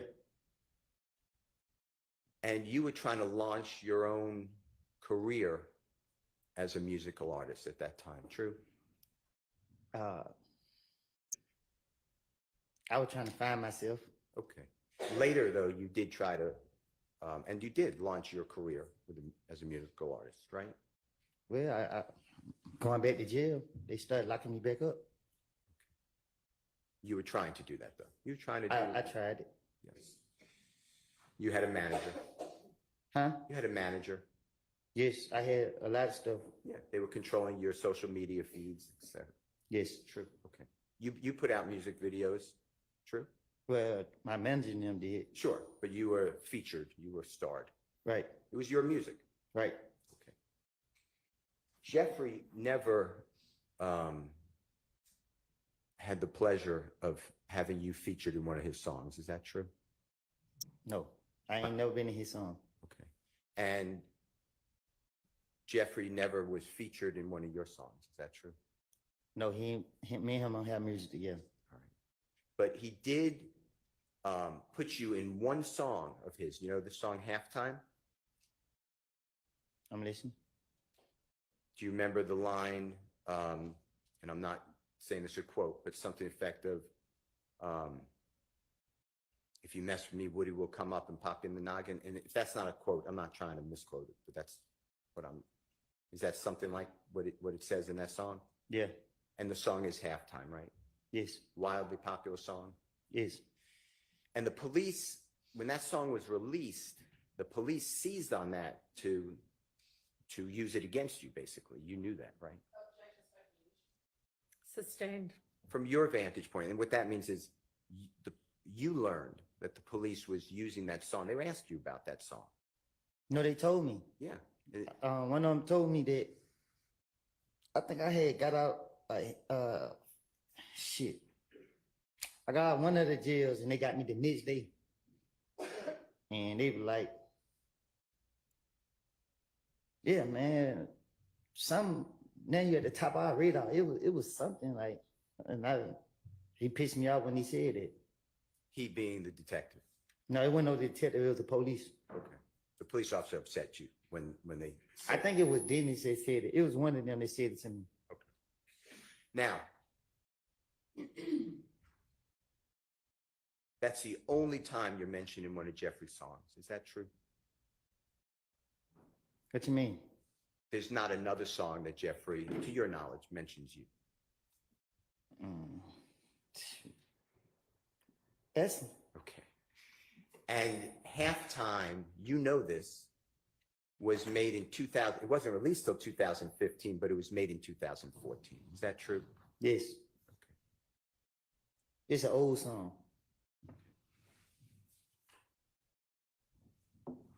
And there's no truth to that lyric that you would pop somebody in the noggin for Jeffrey. Am I right? I would never.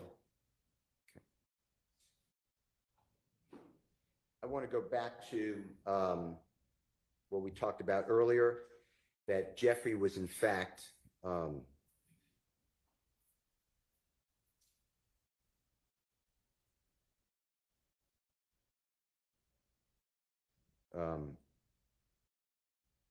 this is, by the way, Your Honor, this is JW, Jeffrey Williams, 241B, as in Barry States Exhibit 378Y, A as in Elisa. It's at 3:16:50 a.m.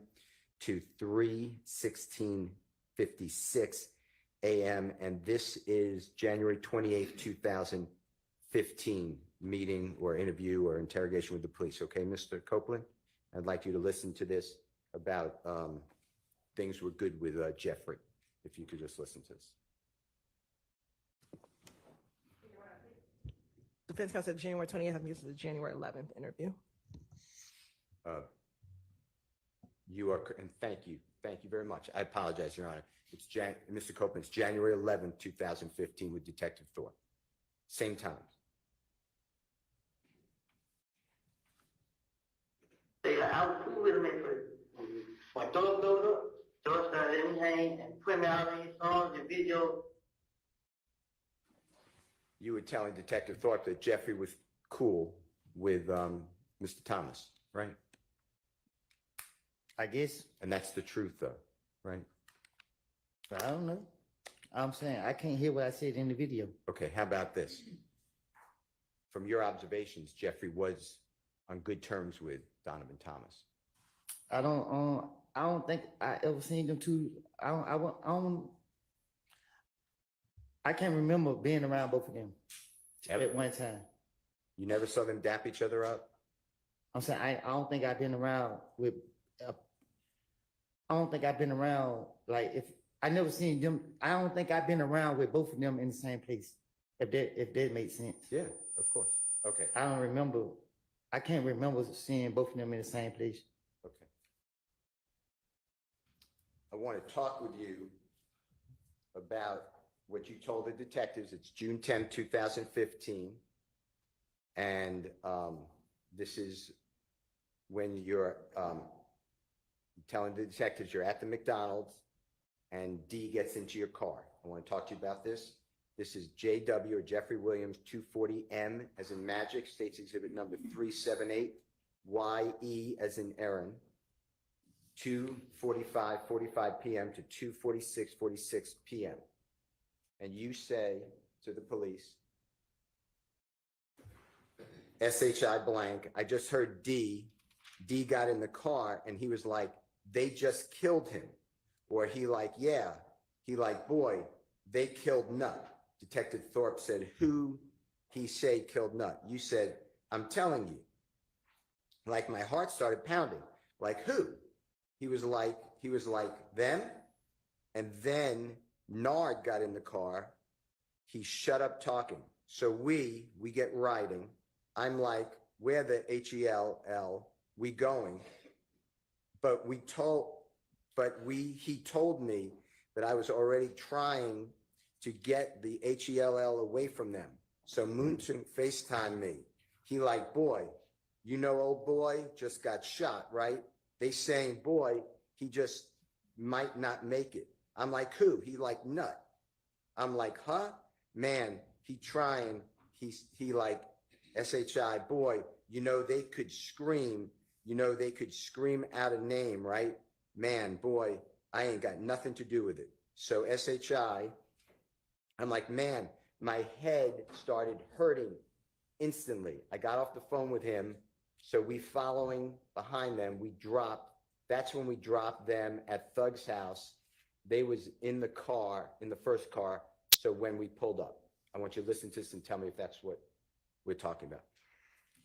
Excuse me. So I just heard D got in the car, he's like, they just killed him. Yeah, he's like, boy, they killed Nut. When you say killed Nut? I'm just tell you, I'm like, my heart started pounding like who? He like, damn. And then another guy in the car, he shut up talking. So we get around. I'm like, where they was going? But when he told me, I was already trying to get ahead away from him. So I moved to a FaceTime, he like, but you know, old boy, they got shot, right? Saying, boy, he said it might not make it. I'm like, who? He like, Nut. I'm like, him. Man, he like, shit, well, you know they could scream, out of name, right? And well, I ain't got nothing to do with it. So shit, I like, man, my head started instantly. I got off on him. So we fight behind him, we drop him. Then we pull up his own thug.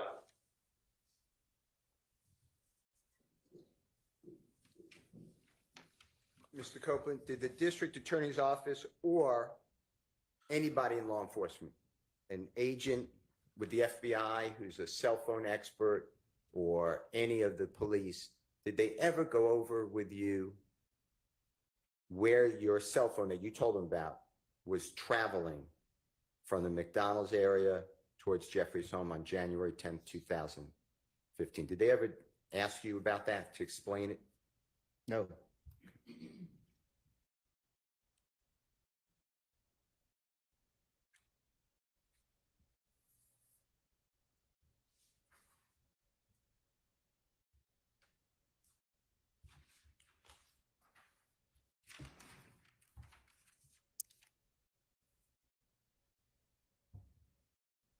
Now, when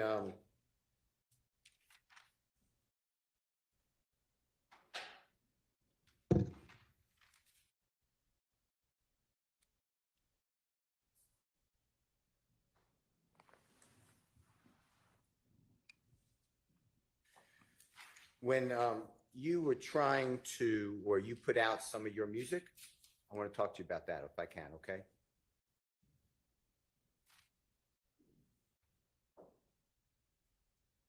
Now, do you remember putting out a song and a music video entitled Homicide?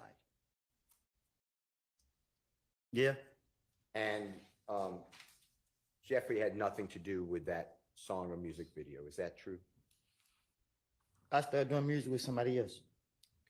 And one of the people that you started to do music with, and he's shown in your video to Homicide, is the gentleman named Mr. Turner, or you referred to him as Threat. Is that true? Yeah. And in the music video Homicide that you put out, would you recognize that music video if it was shown to you? It's my video? Yeah, of course. It's mine. Okay. I'd like to show you, and Your Honor, move into evidence, Jeffrey Williams, number 243B, as in Barry, and it's a music video by Mr. Copeland. And I want to ask you a couple of questions about that, okay, Mr. Copeland? I'd like to show it first and then ask you some questions, okay? All right. First, I think he needs to show it to the witness. And to, I think there's a proper foundation. Tiny Okay. little clip and see if he recognizes. Mr. Kokomo, with the court's permissions approaching. You know. Thank you. Mr. Copeland, just do me a favor. When Mr. Kokomo comes to you, just watch this for as long as you need. Just to see whether you recognize it as the music video that is homicide. And wait, you have to show it to the state first. They have it, but just show Is this all on the it. 4 minutes. drive or whatever that you provided already? Yes. So then they, And Your Honor, I misspoke. It's JW 243C, as in Colette, is not B. okay.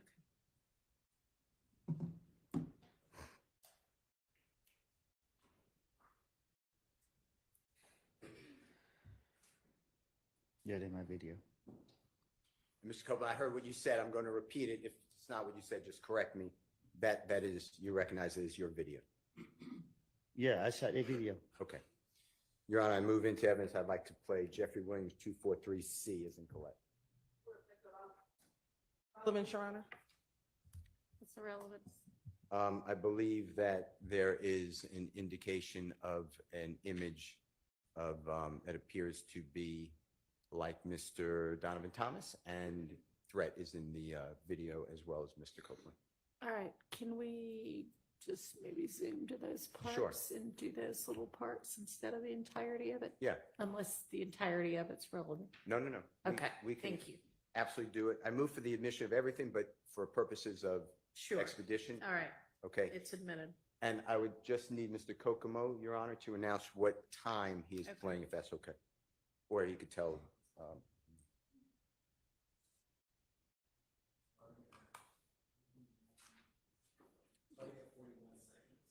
Your Honor, Mr. Kokomo said starting at 41 seconds. May I just look and see what he's playing? Sure.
Yes.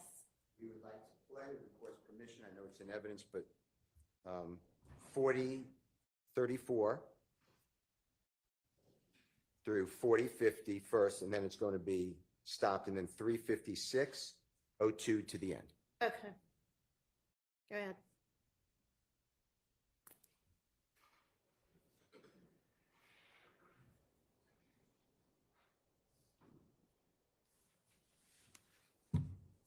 But matter of fact, he calling right now. Say, twin. We got that fuck nigga y'all been looking for. Where y'all at? Where you at? We at the spot. Man, she got the fight. Hey, we on the way. We on the way right now. All right. They on the way now, little bro. And if you can go back, Mr. Kokomo, just for the jurors, Mr. Copeland, I'd just like to explain some things. The person right there in the black, oh, okay, in the black shirt with the red-looking bow tie and the red vest on the cell phone, you see that person? Can you tell the jurors who that is? Threat. And I heard you, but your hands are over your mouth. Do you mind just I telling said me? that threat. Okay. And then if you go back a little bit, Mr. Kokomo, and Mr. Kokomo, what time is that we just announced? 53:58, Your Honor, is what we were just talking about. And if you just go back a little bit more. Keep going back just a little bit more. Right up, go just ahead, right there. And Mr. Copeland at 4094, is it fair to say that's you? Yeah. Okay. I'd like to go to 5602. That's wrong. 3 minutes, 56 seconds, 02 to the end.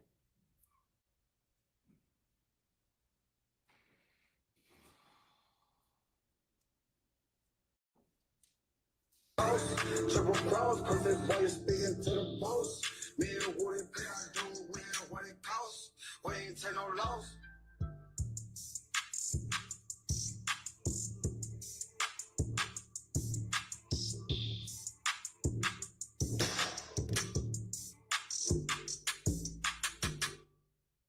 Homicide, we're gonna. Mr. Copeland, do you remember telling District Attorney Hilton before June 7, 2024, that's the first time the jurors ever saw you come into the courtroom? Judge Glanville was a judge at that time, and you invoked the Fifth Amendment. That's the day I'm talking about. So before that day, okay? Am I losing you? Because I'm not trying to. I lost you? Yeah. Okay. We're finished with the exhibit. Can you take it down? Yeah. But before, I'm sorry. You finished with it? For now, I'm going to go Okay. back to it.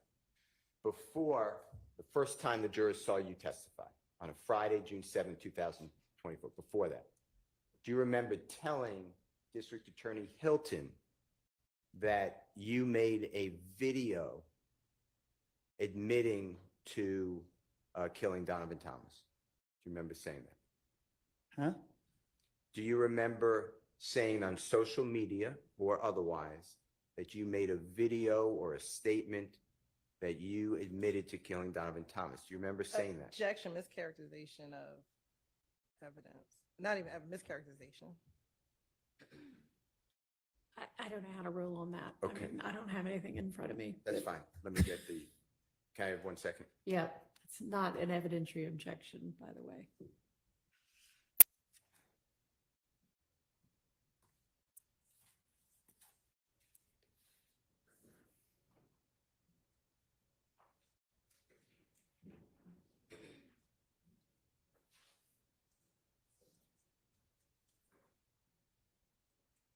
While they're pulling up, I'm going to ask you another question.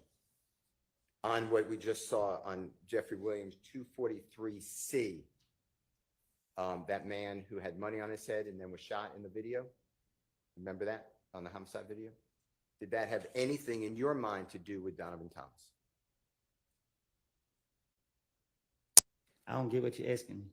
Did you, when you did that video, did that have anything in your mind to do with the killing of Donovan Thomas? No.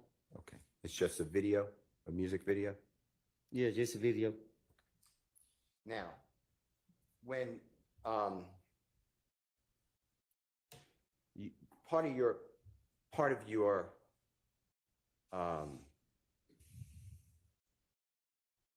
what you try to give out to the public is that you are a real gangster. Is that true? Huh? Do you remember giving an interview on the porch interview? Do you remember that? Out the porch? Off the porch, yes, sir. Do you remember doing that interview? I remember doing it, but I don't remember what I said. Okay. Do you remember saying that you are a real gangster, but other people are just musicians? They just play gangsters. Do you remember saying something like that? You gotta show me. All right. Mr. Kokomo, this is Your Honor, Jeffrey Williams, 246. It's April 29, 2020, off the porch interview with Mr. Copeland. And the relevant times are going to be 5 minutes, 4 seconds, 5 minutes, 12 seconds, 8 minutes, 59 seconds to 9 minutes, 7 seconds.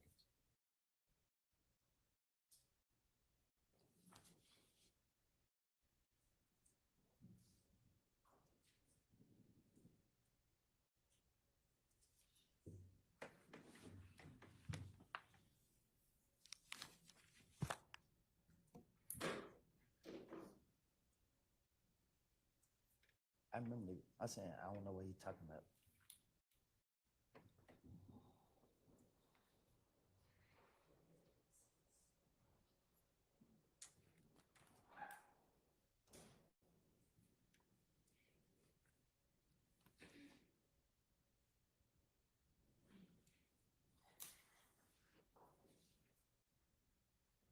Sorry, Mr. Copeland. Do you remember that video, excuse me, the off the porch interview?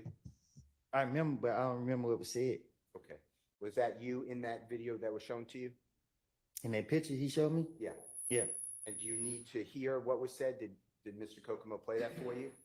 No, he just showed me a picture and walked off. Mr. Kokomo, would you just show Mr. Copeland the relevant portions, 504, and you can listen to any of it, 504 and 512 and 859 to 907.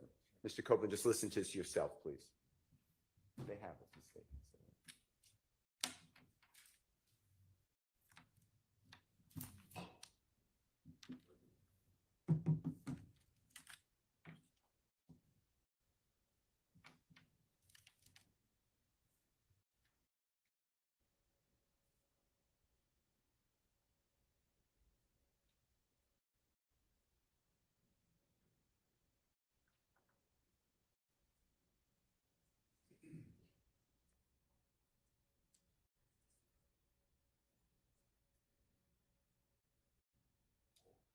That's it.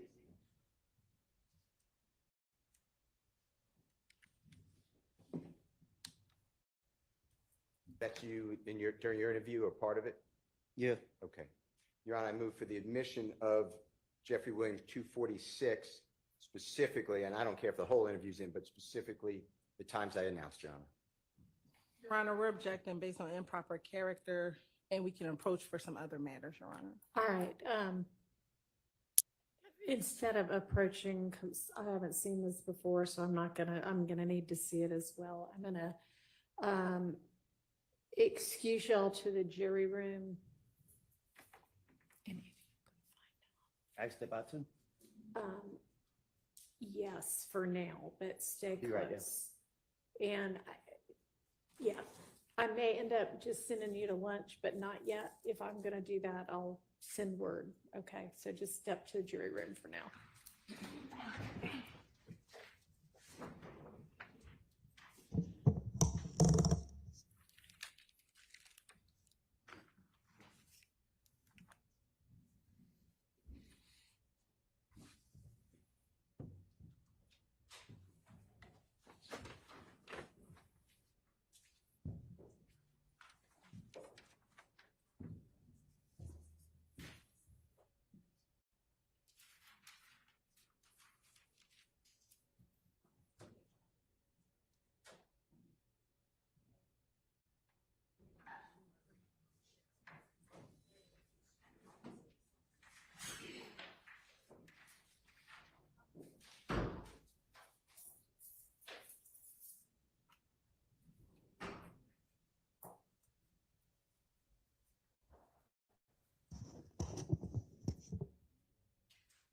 All right, I know there was an improper character objection. Whose character? At this point, it seems like Mr. Steele is one implying for the witness about him being a gangster. It sounds like he's going down a line of a some other dude did it defense, especially speaking about threat and the homicide video, and then this video, this on the porch video of Mr. Copeland speaking about being a gangster. We think that this is more prejudicial than probative, substantially more prejudicial than probative. And so those are the basis for our protections. And so whose character are you alleging it's improperly impugning? Mr. Copeland. Okay, let me see what you're planning to play.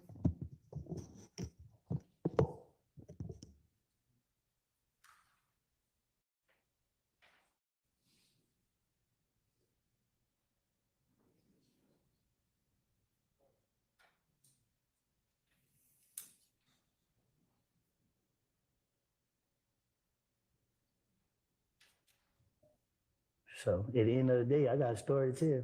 Yeah. You want to listen to it? Or you keep listening to these niggas that ain't did nothing gangster, nothing tough a day in their life. So.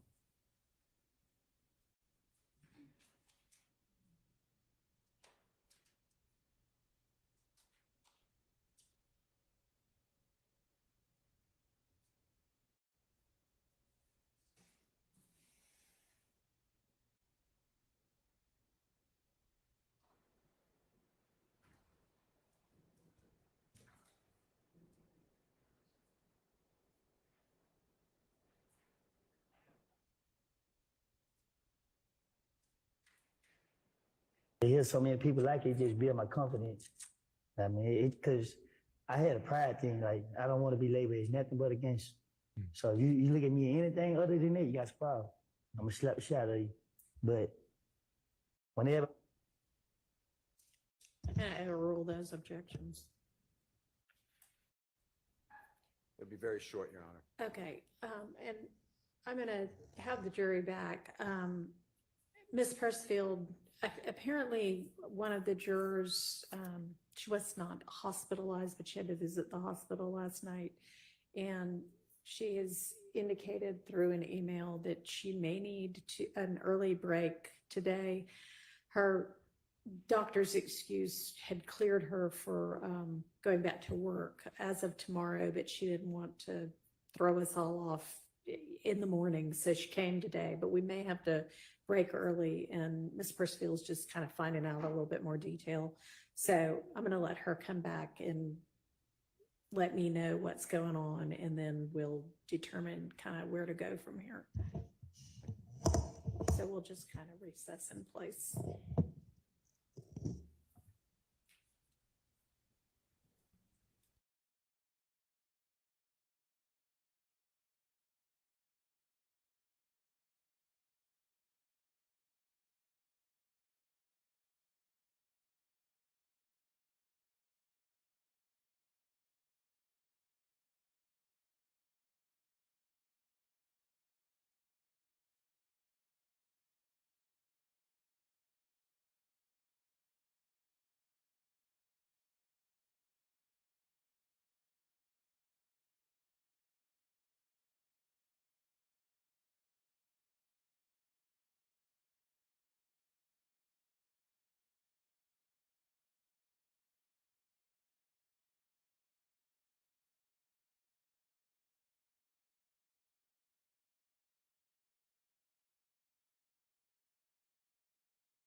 All right, so we're gonna have the jury back out, wrap up, I guess. You're saying, Mr. Steele, that we can wrap up this topic fairly quickly and then we'll break for lunch. And it sounds like she's just feeling okay now, but will sort of keep us posted, so. Okay. Okay, and Mr. Copeland as well.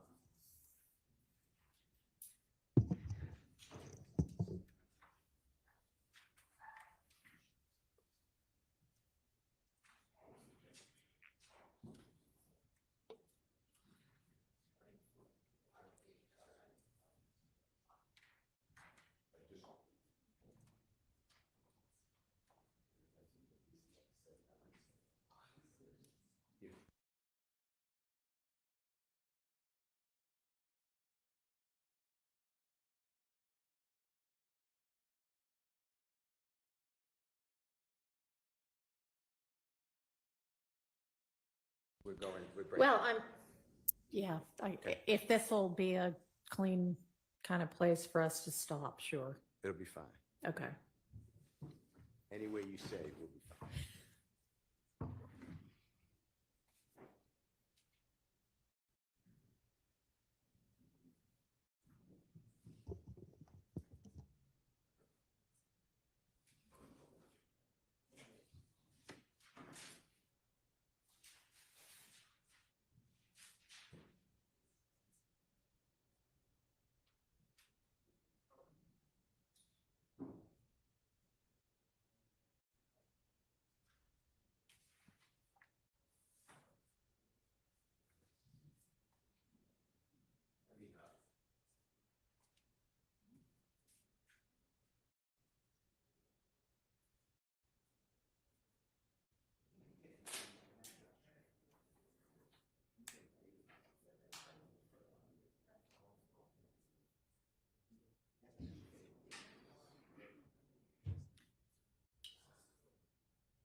It may just be easy.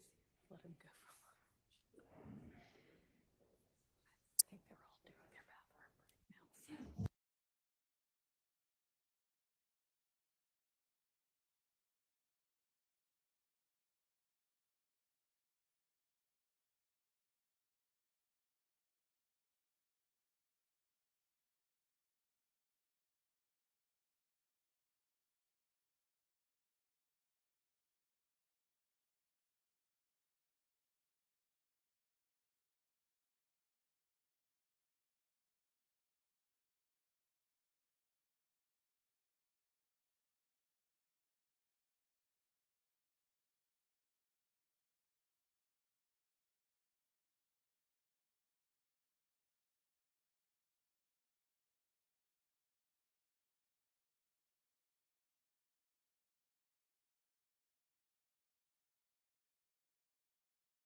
Mr. Steele, just, stop wherever you want. I mean, if you've got 15 more minutes or 20 more minutes or whatever before the next natural break, that's fine. Okay. All right, thank you very much. Go ahead, Mr. Steele. Your Honor, with the court's permission, I'd like to publish to the jury Jeffrey Williams or JW 246, specifically the time frame 5:04 through 5:12. And Mr. Copeland, if you could listen to it, and I just want to ask you some questions, okay? All right. You might need your earplugs if you want to use them.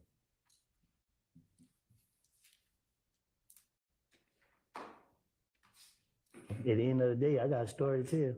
Yeah. You want to listen to it? Or you keep listening to these niggas that ain't did nothing gangster, nothing tougher than they life.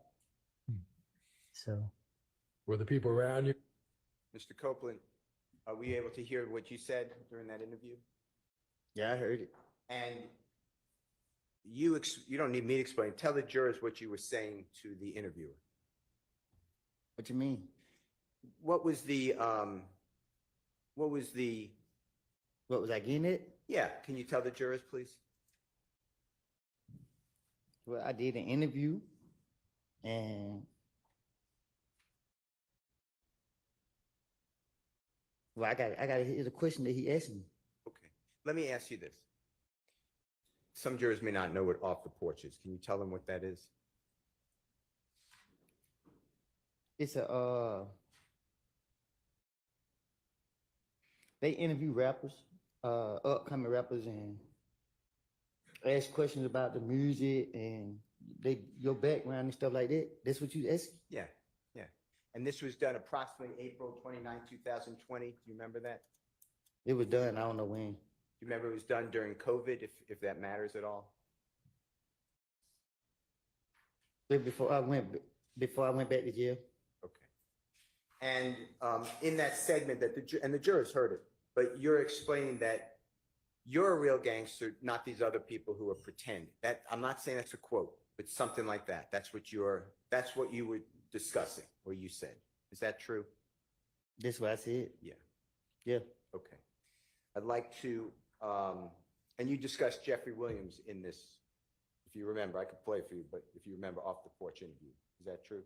All right. You said he was like a role model. He blew up, or whatever the right word is. True? Well, he showed us that it was real. I'd like to show you or play for you. If you don't mind, you might need your earpiece again. This is 8:59 to 9:07. I'm going to ask you the same type of questions. Just what did you say? What did you mean? I'm going to ask you the same type of questions. What did you say and what did you mean? All right. Same thing. Because I had a pride thing, like, I don't want to be labeled as nothing but a gangster. So you look at me anything other than that, you got a problem. I'm going to slap the shit out of you. But whenever I... Did you hear that? You hear what you said? I think we all heard. Yeah. And what you're expressing is that's what you want people to look at you as. That you're tough. No, I just wanted people to know. Not to look at me. I wanted them to know. That you're tough. I ain't tough. I just ain't scared. All right. Now, you also put on your social media, I think the state showed it to you, but let me get the exhibit number.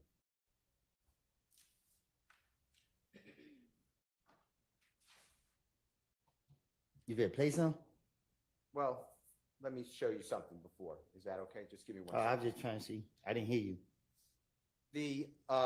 Let's go back to that interview for just 1 second. Do you remember at the first part of the interview saying that these other people are not real gangsters? That's what you said, right? I think I asked it actually. So No, that's what I said. okay. All right. On your social media, give me 1 second, okay?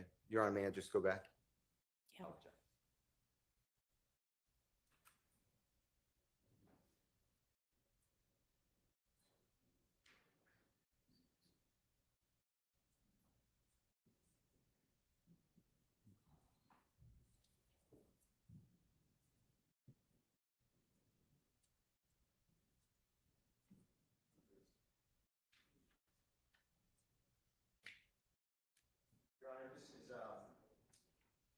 number Jeffrey Williams, 236B, as in Barry. And with the court's permission, can Mr. Kokomo just show it to Mr. Copeland? Is this, I'm sorry, is this the same one? The off the porch? This is a different one. This Did you is a say different one. 236B this time? Okay, sorry, I didn't know if you said 246, so 46 was the last one. that's what I thought, so wasn't sure whether we were talking about the same one or a different one. All right. Yeah, he may. 236B, is that what you said? Mr. Steele B. 236B is correct. Okay. Did you see that, Mr. Copeland? Do you recognize that as your social media account at one time? Yeah. Okay. Your Honor, I move for the admission of Mr. Williams, and it's 236B as in Barry. It's admitted, Can Mr. Kokomo please display, Your Honor? yes.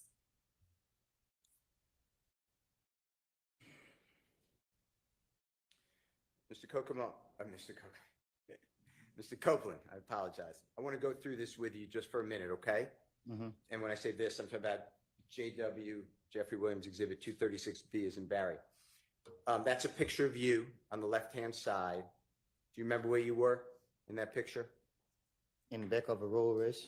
And do you remember whose Rolls Royce that would be? There was a rental. One more time. A renter.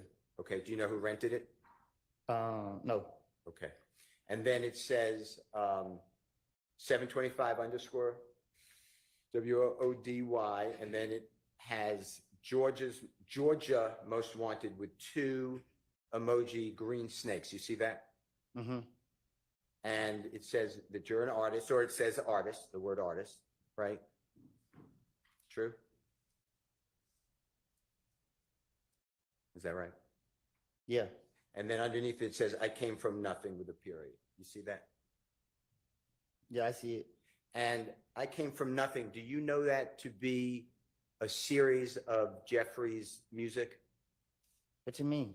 Do you know whether Jeffrey Williams ever put out music? I came from nothing. Yeah. 1, 2. Okay. And is that where that comes from? And if not, that's fine.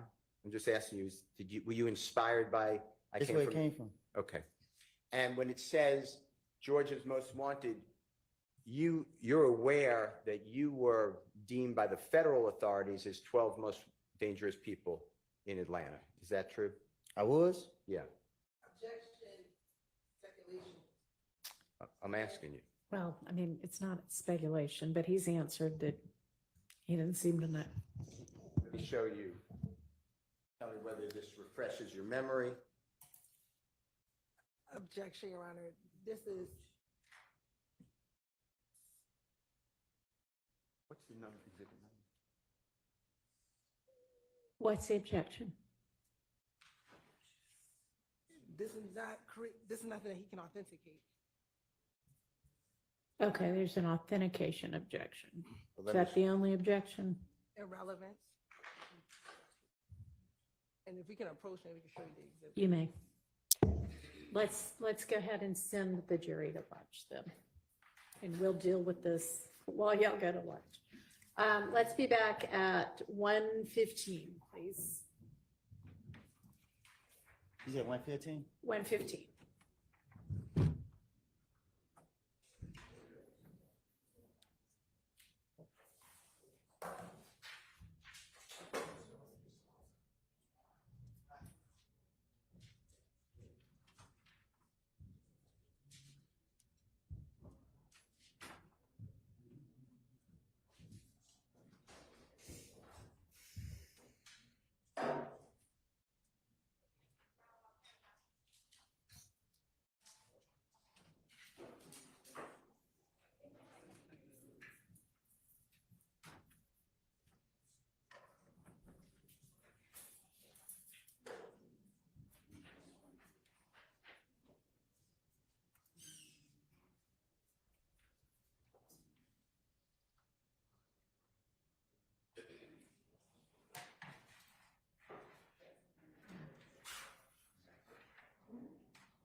is your intent to show that entire thing with the, whatever that heading is? I was going to, Your Honor, if Mr. Copeland can recognize it, I was going to admit it into evidence, and it is from, we received in discovery from the state, and it's Operation Phoenix, and it's the authorities announced on October 29th, 2020, charges for the 12 most violent offenders in Operation Phoenix, and I was going to show that to him. All right, and then he has that on his Instagram, or I shouldn't say Instagram.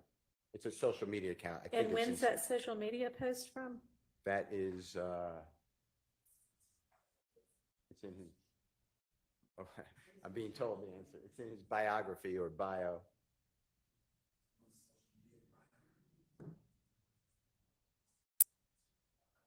I can't hear what he's saying, but He's saying it's in the social media biography of Mr. or bio of Mr. Copeland. I don't know the date personally, Your Honor. okay. And how is any of whatever, whomever authority this was might have thought in October of 2020 relevant to the issues that we're talking about right now with Mr. Copeland? I believe it's relevant because the state is saying that Jeffrey Williams governs this person. That's their whole theory. Tells them go out. They're using a lyric, one lyric from one song. Jeffrey Williams, as the court may not know, has thousands of songs that Woody's going to pop you in the noggin. That is the quote. And I want to show that they hardly knew each other. They knew each other for a short period of time. Mr. Copeland did not commit crimes for Jeffrey Williams. Jeffrey Williams encouraged Mr. Copeland to conduct himself lawfully. That was on a jail call that we heard yesterday. In fact, included on that, Jeffrey Williams, through his sisters, saying, get out of the streets. You have a child. You don't have to live that life. And I want to show that Mr. Copeland ignored all of that.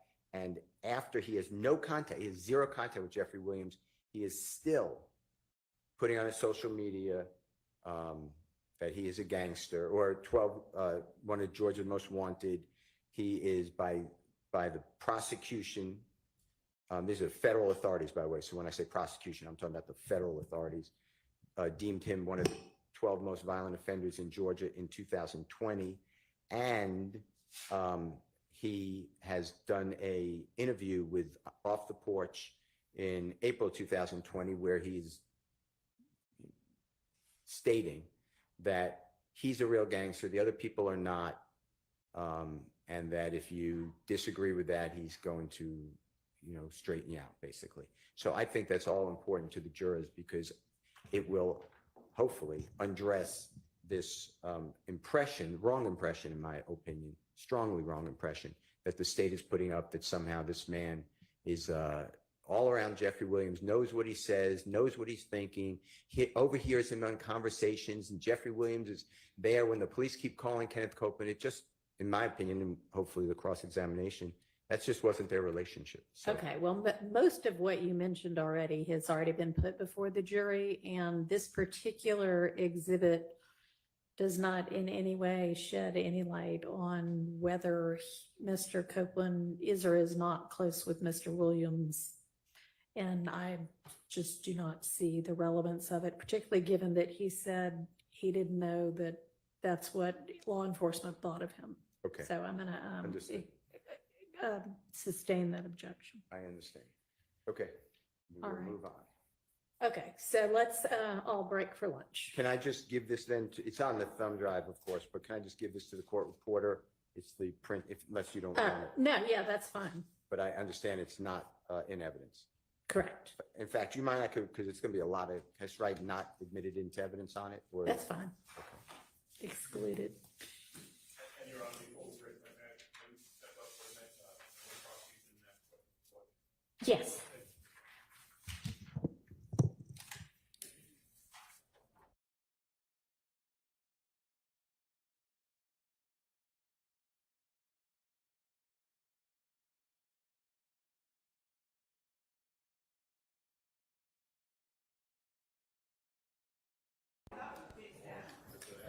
What?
I'll let y'all all know the question and the answer.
not have to be prior to the statement that you're impeaching. It's a prior statement of that witness. He made a prior statement on June 27, 2024 that is inconsistent with his previous statements, but I can get you those cases. Okay, I don't know that it's inconsistent with his trial testimony, though. He's testified at trial. Everything I said to the police, I just said it because I wanted to get out of there, and none of it was true. So this is not inconsistent with that either. Well, it is for two reasons, or I believe it's admissible. One, he's saying that what he said was about an innocent person, which is different than I just wanted to get out. So I was saying some truth and some non-truth. And second, it impeaches his 2015 statements. It may do that. And that's admissible. But let me get you a case instead of just me saying it's prior inconsistent statement. Okay. Let me just get you a case. All right. Was there an objection other than? Yes, Your Honor, because I don't believe it's a prior inconsistent statement based upon his testimony in trial. He made this post the beginning of his testimony. So he made this post, if it's on June 27th, he started testifying initially on June 6th, June 7th, before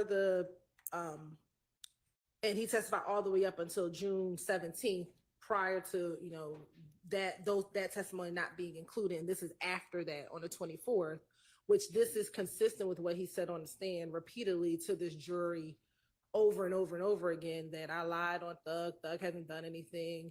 I was just asking you, did you have an objection beyond or in addition to that?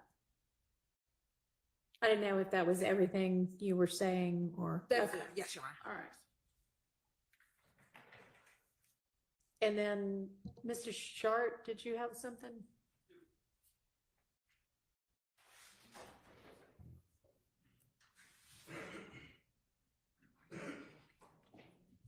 Your Honor, it is my belief that Mr. Steele plans to play a phone call that Mr. Copeland is on with his sister. I believe it's marked Jeffrey Williams 250B. My concern is from 1605 to 1629. There is a comment made by who I believe to be Mr. Copeland's sister, stating that she has heard that Shannon got shot at because he killed Nutt, is close to the quote. It's based on speculation and hearsay. It's obviously very prejudicial to my client. So I would ask that if Mr. Williams or if Mr. Steele, on behalf of Mr. Williams, is to publish JW 250B, that the times between 1605 and 1629 be redacted to take that segment out. All right. Any response, Mr. Steele? Any objection to that part coming out? Okay. Thank you. All right. Anything else?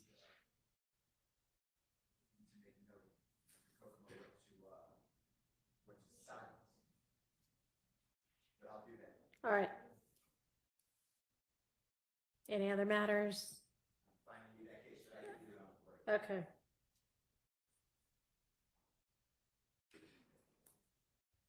All right, then let's get Mr. Copeland and the jury in.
Thank you. All right, you may proceed, Mr. Steele. Mr. Copeland, do you remember saying on when being asked questions by Ms. Hilton that Mr. Turner or Threat asked you to go with him and you and Mr. Turner fired ammunition or bullets into the barbershop of Rich Homiequan's father? Do you remember that? Can you ask me again? Yes, sir.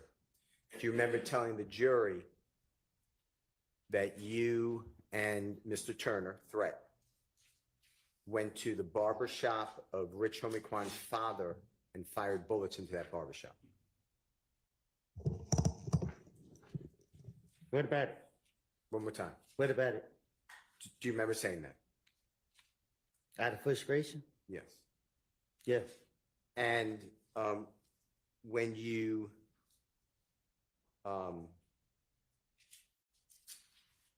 did that, do you know whether there were people inside that barbershop at that time? I don't recall. Do you remember telling District Attorney Hilton before you started to testify on Friday, June 7th, 2024? I asked you this before, but I'm going to ask you again, okay? Before, when you first came into the jury to testify, before June 7th, 2024, so before that date. Do you remember telling District Attorney Hilton that there was a video of you and others saying, "We killed Nut," may exist? Do you remember saying that? I don't recall.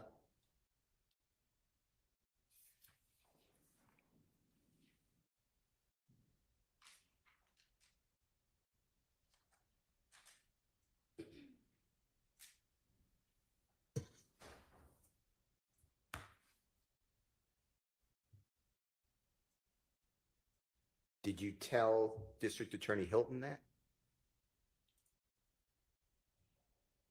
Did I tell her what? That there's a video with you and others admitting that you killed Donovan, Nut, but Donovan Thomas?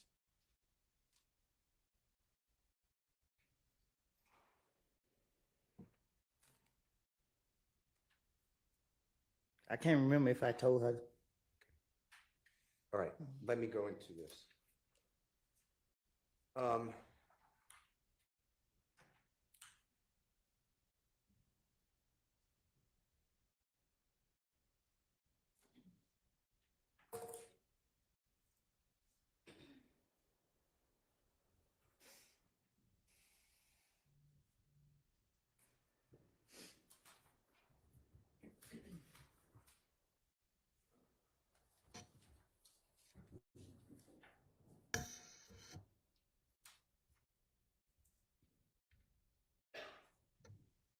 I want to ask you about Jeffrey Williams or JW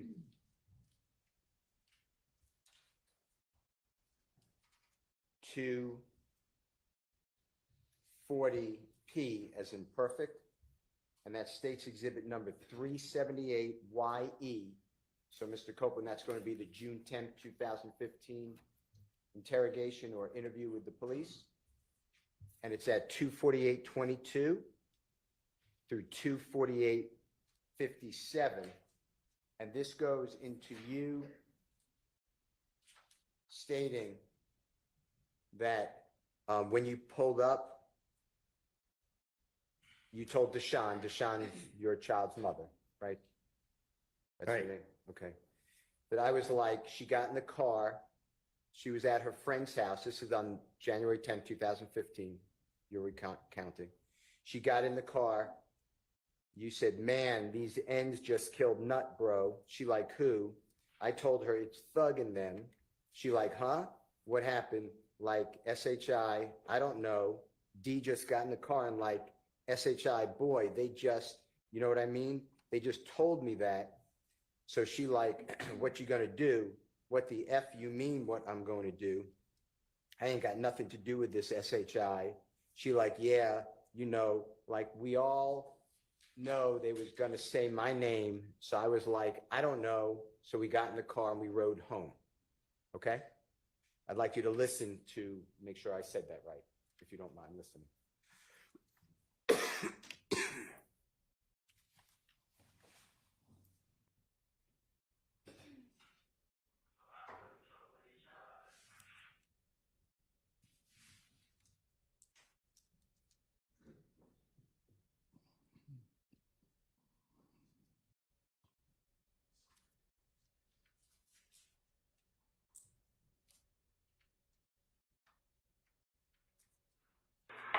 Y'all ain't got any son. So my foot, they told where they son, I was like, she got in the car, she was at her friend's house, she got in the car. And he needed to chill play from. She like, who? I told her, throw it in. She like, huh, what happened? I said, I don't know, DJ got in the car like shit. But it, you know what I mean? They told me like that. So she like, what you gonna do? What the fuck you mean what I'm gonna do? I ain't had nothing to do with this shit. She like, yeah, you know, like we all they gonna say my name. So I like, I don't know. So we got in the car, we drove home. Did you hear that? Did I say it accurately? Sound like it. Okay. And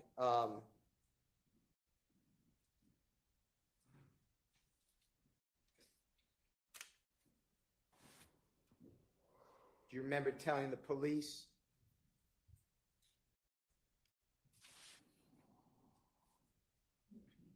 that, and then they spoke with Miss Quarterman or Deshawn? You're aware of that, you said earlier, right? They did? Yeah, you're aware that she would call them for you, text message them. Oh, yeah. Collect calls. Never corroborated or never asked about that, right? As far as you know. Yeah, I don't know. Okay. All right.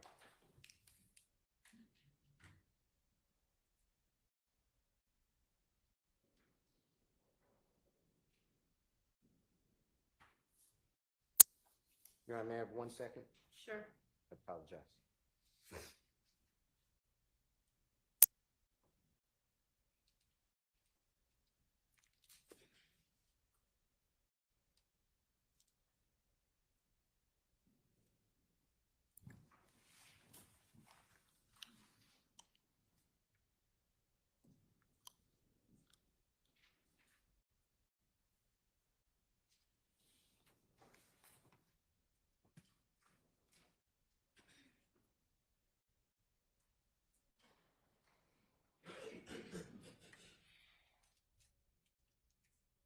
Sorry about that.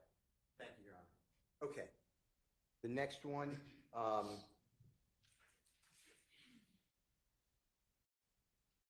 we discussed already, I believe. No one ever, you told the police that on June 10, 2015, that from the McDonald's, me and him get on the expressway, boom, and they are following y'all in the Nitro. Asked the detective, you said, yeah, no. They told us to follow them. So you're following them, the detective said, and you said, yeah. But when D told me this, Hell, no, I ain't fixing to follow them. But D didn't get out of the car with me, but I'm trying to trick D so I can see what the Hell is going on. Boom, so we follow them to Thug's house. They stayed downtown at the Sky House. I'm going to play for you, make sure that's right. Jeffrey Williams of JW240Q, State's Exhibit number 378YE. It's the June 10, 2015 interview. It's from 9:58:12 to 9:58:39.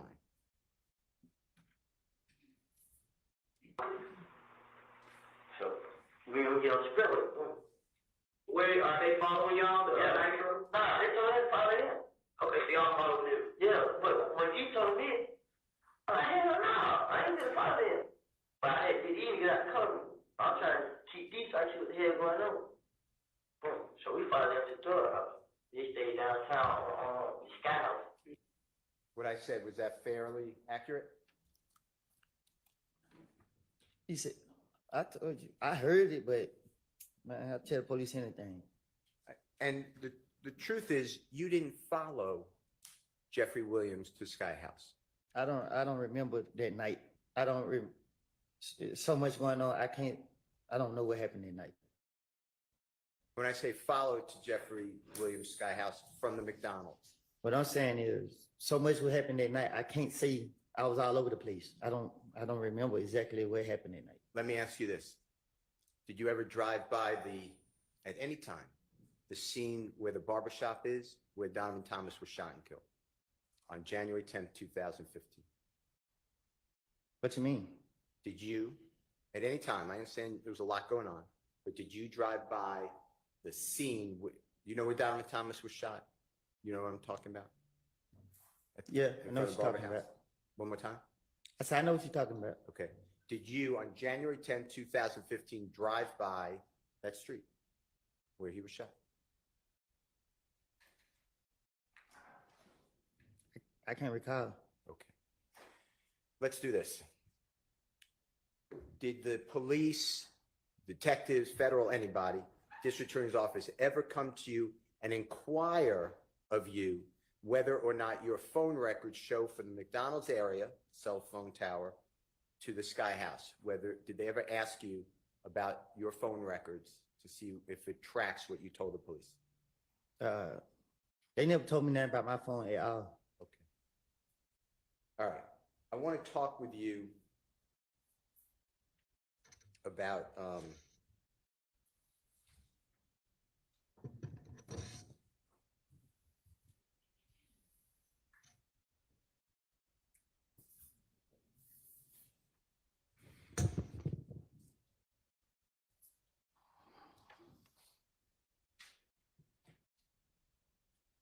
the meeting with Detective Thorpe. So it's about 7-8 hours after the shooting of Donovan Thomas, January 11th, 2015. Your Honor, this is Jeffrey Williams, or JW 241D, as in David. And this is State's Exhibit number 378YA, as in Elisa.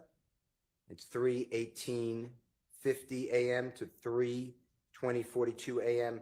And Mr. Copeland, if you could just listen for this, and if I said it wrong, just tell the jurors I got it wrong. You're in with Detective Thorpe, January 11, 2015, and Detective Thorpe is asking you, who is Walter Lee Maddox? And you said, who? Walter Lee Maddox, the detective said. You said, I don't know. Nickname? Detective said, did you all ever rent or own an Infiniti? You said, an Infiniti. Detective Thorpe said, did you all ever rent or own one of those cars before? You say no. You deny it. Detective Thorpe said, have you been stopped in an Infiniti before? You said, have I? No. Detective Thorpe said, have you been stopped in an accident in an Infiniti? You said no. Detective Thorpe said something, I don't know, you could tell us if you can recognize it. You said, have I ever had a car break-in? No, let me think. You talking about this year? Detective Thorpe said, anytime. You said, I had a car break in a Pontiac. That was a couple of years ago. Detective Thorpe asked you, what kind of car does your brother drive? You said, a white Dodge Charger. That's the truck he gave me. You said, Detective Thorpe rather said, does your brother got two cars? You says, nah, his girl got a car, and that the car he got, the Dodge Charger, and she got the ugly little Malibu, like 19 something. Detective Thorpe said, a 2014 Dodge Charger. You said yes. Detective Thorpe said, white. You said yes. Who drives a Nissan? Detective Thorpe asked. You said, a Nissan, what color? Detective Thorpe said, it is gray. You said, I don't drive no Nissan. Detective Thorpe said, okay, y'all ever have an Infiniti Gray Q45 before? You said a truck. Detective Thorpe said no. You said a car, not that I know of. I want you to listen to this. If you don't mind, tell me if I did that wrong. Who's Walter Lee Maddox? Who? Who's Walter Maddox? Huh? No y'all, did y'all ever rent or own an Infiniti? Infiniti. Y'all ever rent one of those cars before? Have you ever been stopped in an Infiniti before? Have I? Yeah. From an accident in an Infiniti? No.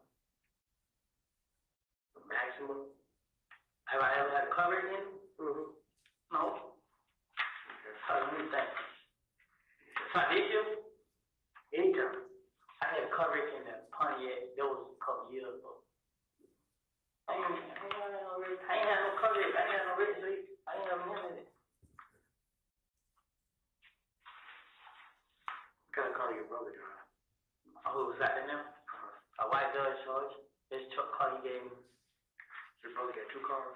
Nah, his girl got a car and the car he got the Dodge Charge. Then she got the little ugly little Melody, like a 19 something. 2014 Dodge Charge? Yeah.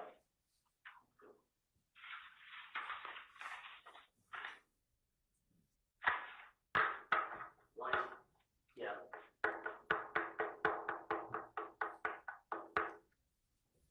Who drives the Nissan? A Nissan?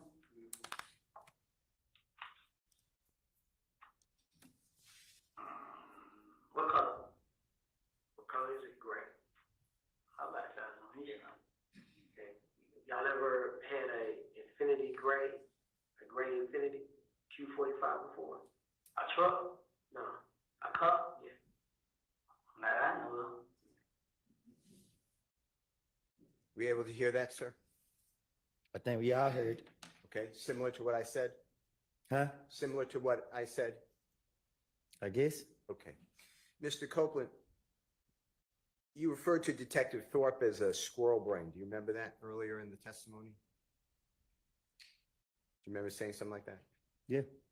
And by approximately 3 o'clock in the morning on Sunday, January 11, 2015, so within 8 hours approximately of Mr. Donovan Thomas being shot, Detective Thorpe is asking you specific pointed questions about you in a rental gray Infinity sedan. Do you realize that? You said, do I realize it? Yeah, What you mean? that's what he was doing. You understand that he was asking you about a rental Infinity within 8 hours of the shooting of Donovan Thomas. Right. And you denied any dealing with an Infinity vehicle rental, right? Right. And that's not true, right? What you mean? You were dealing with a rental Infinity vehicle. I was? Yeah, weren't you? I don't recall. The car that you were driving that Jeffrey Williams rented for you was, do you know that type of car that was? Or he testified to? What about him renting the car for him? Sustained. Okay. The car you were driving that you announced that you gave to Threat or Mr. Turner, do you know what type of car, rental car that was? No. Okay. Okay. Did the police ever come back to you and ask you about Walter Lee Harvey again? To your knowledge? I still don't know who that is. Okay. Did the police ever come back to you and talk with you about wrecking that 2015 Infinity vehicle besides this? No. Now,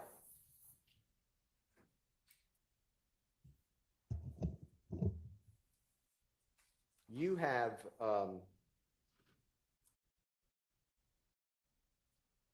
used other people's, like when other people rent cars, you know, Miss Quarterman's mother rented cars, allowed you and Miss Quarterman to use, you know what I'm talking about? Mm-hmm. Just do me a courtesy, I apologize, but for the court. Oh, yes. Okay. And that would be in Miss Quarterman's mother's name, the rental car. You're aware of that, right? Right. And I want you to listen to, if you don't mind, JW Jeffrey Williams 240R as in righteous, states exhibit number 378YE as in Aaron. It's also June 10th, 2015 meeting or interrogation by the police, 11:33:17 a.m. to 11:34:10 a.m. And I'm just going to tell you and just make sure this is what it says. You said that I didn't break in these cars. I wasn't even with them. I just gave them the car. Detective said, but you said, but for what reason though? Because they was going to do some stupid SHI blank to get some money. Detective Dennis said something, I don't know what it is, so you can help us if you don't mind.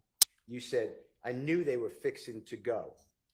Detective Gaither said, you knew they were going to do a job you ain't what exact job it was, and then there's overlapping, meaning everyone's talking at one time. Detective Gaither said, but you know what an effing job is? You said, I just. Detective Gaither says, you know they ain't going to church. You said, I was just looking at like SHI. I ain't doing it. I ain't getting in trouble behind it. That's how I was really looking at it. Detective Gaither says, but you're still effing up Deshaun. Because if something else would have happened in that effing car, that truck is in her mama's name. Detective Dennis said, what if they did a robbery? You said, like I told them. Detective Gaither said, and it's the first report. Detective Dennis said, right. Detective Gaither said, we found. Detective Dennis said, we ain't even check. And you said, what I'm saying, no. What I'm saying, I already told them. I said, look, y'all, this car is Deshaun Mama name. You feel what I'm saying? I just said it like that. I said, it's in her mama name. She's gonna tell the police if y'all do anything. I did it. And I'm saying, y'all, I ain't going down for nobody else. I told her just like that. Just listen to it, make sure that what I said was fairly accurate. That ain't my fault that you did that. No, I didn't bring any car. I wasn't even with them. I just held the car. But for what reason though? Because you knew they was going to do some stupid shit to get some money. I knew they was going to go. You knew they was going to go to jail. You didn't know how they back jail was, but you know what the fucking jail is. You know they ain't going to church. I know I won't get jail.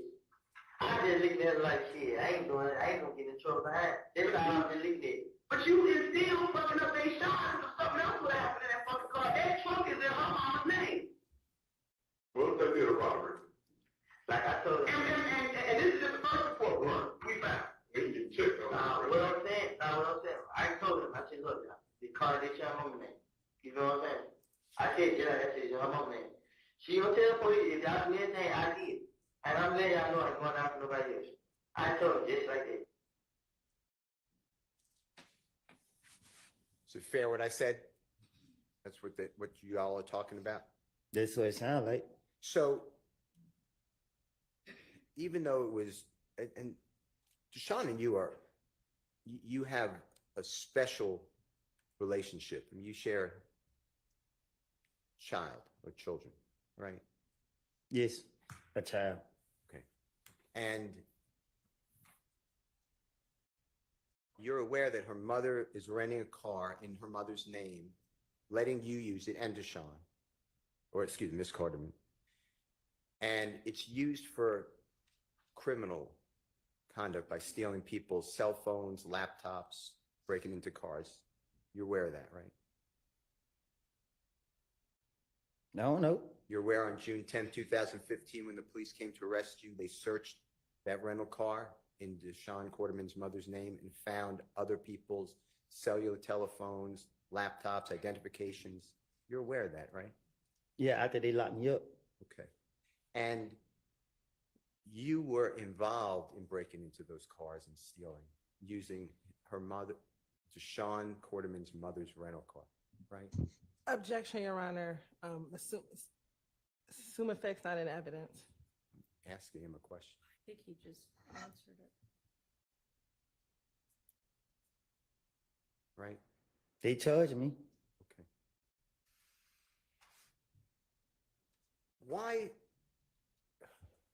I just ask you, why would you be entrusted by somebody?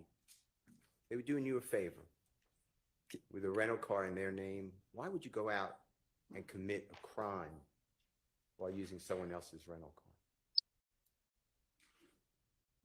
I don't get what you're asking me. Did you ever think?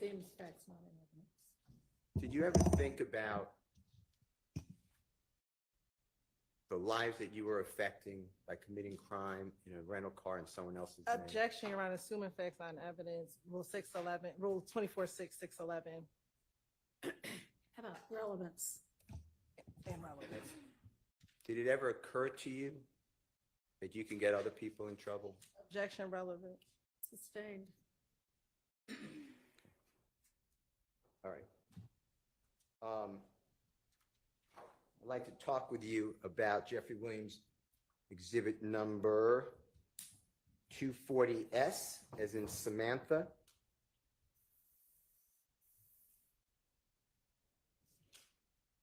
This is at States Exhibit number 378Y, E as in Aaron. It's June 10th, 2015 interrogation. It's at 10:00:31 a.m. to 10:00:46 a.m. And please listen and make sure that what I'm announcing is accurate. You're talking about, if you remember, and you'll listen to it, O.G. Bentley. Do you know the name Kelvin Treadwell? Do you know O.G. Bentley by a government name? Do you know who that person is? I don't even know who OG Ben is. Okay. All right. Where you said, you feel what I'm saying? This is what D's saying. Bentley's supposed to went and hid the car and the guns.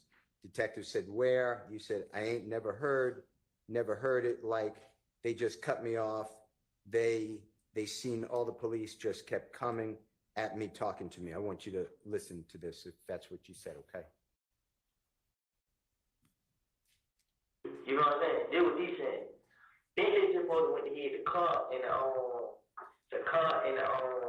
guns. Where I ain't never heard. Like they just cut me out. Like they seen all the police just kept coming at me and talking to me. Did the police or the prosecution ever come to you and say, hey, we would like to talk to you about corroborating or supporting or verifying what you told us here? Did that ever happen? Can you say it again? Yeah.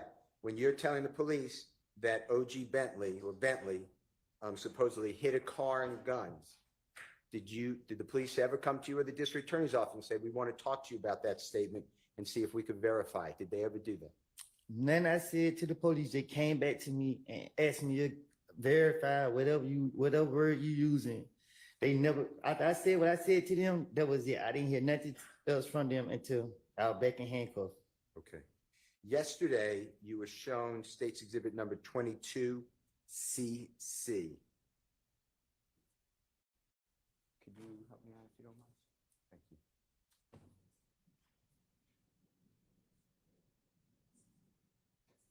It should be the nitro. You know what I'm talking about? Yes.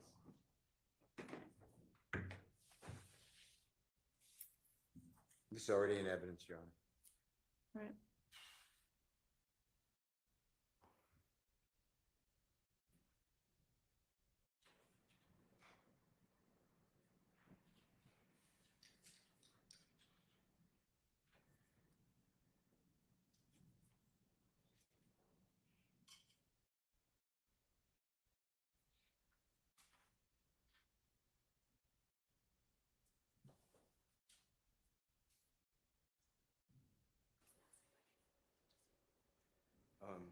Ms. Person. Perfect. Thank you.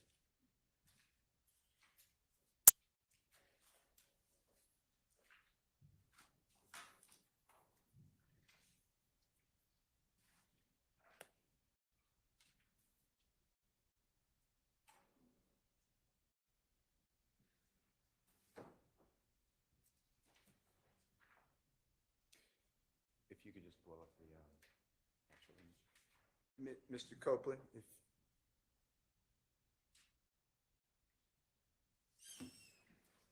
you were shown this yesterday, this should be State's Exhibit number 22, CC is in Colette, and the state asked you about the vehicle, which should be on the left of your screen, and they identified it as a white Nitro, I believe. Do you remember this from yesterday by any chance? Yeah, I seen it. Yeah. Now, I just want to make sure the jurors know, and if you could make it small. This is not the Texaco gas station that you were showing pictures of with the Infiniti and the Pontiac and the gentleman walking into the convenience store. This is a totally different gas station. Do you recognize that? I don't know what is it. I just want to make sure that there was clarity. Do you know where this gas station is by any chance, just from looking around? Just from looking at 22 CC? You said, do I know that area? Yeah, do you recognize that at all? from Yeah, that? I know the area. Okay. Is that in the same area, vicinity as the Texaco gas station that's next to the barber shop where Mr. Donovan Thomas was killed? No. Okay. I just wanted to make sure the jurors weren't confused, or that we didn't confuse the jurors. Okay, thank you, Ms. Knight. Now, the state also showed you yesterday a photograph. It's 10 cc, as in Colette. I'd like to show that again, and it is in evidence already, Your Honor.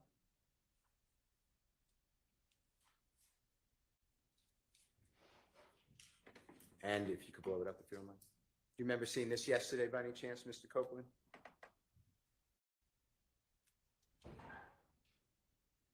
Remember being I shown? don't that? see nothing. Oh, it's not on your screen? It might be, it's behind you. Yeah, I see it now. Okay. And the gentleman in the white shirt, kind of in the center but left of the screen, do you know that person? No, I don't know that person. Okay. Try with the white shirt or the black shirt. I don't know neither one of those. Okay. That doesn't, being shown that yesterday by the district attorney? Let me be clear. Yes, sir. I see him around, but I don't know him. Okay, thank you. But that doesn't verify any of your statements to the police, does it? Huh? Objection, improper question, Your Honor. I'm not sure he can answer that question. Do you believe that by seeing that picture of that person, whoever it is, the person you see around sometimes, did that in any way verify what you Mr. told the Steele, police? I mean, that's basically just, you put a do you believe in front of it, but it's, I mean, what he believes about it isn't relevant. Did the police ever do anything to show you, or the district attorney, to corroborate your statement to the police? I understand what you're saying, that it was made up, but did they ever do anything to say, to try to tie it to that person? Did the police ever do that to you? Or the district attorney's office? I don't even remember. I don't know. I don't hear nothing about him. Okay.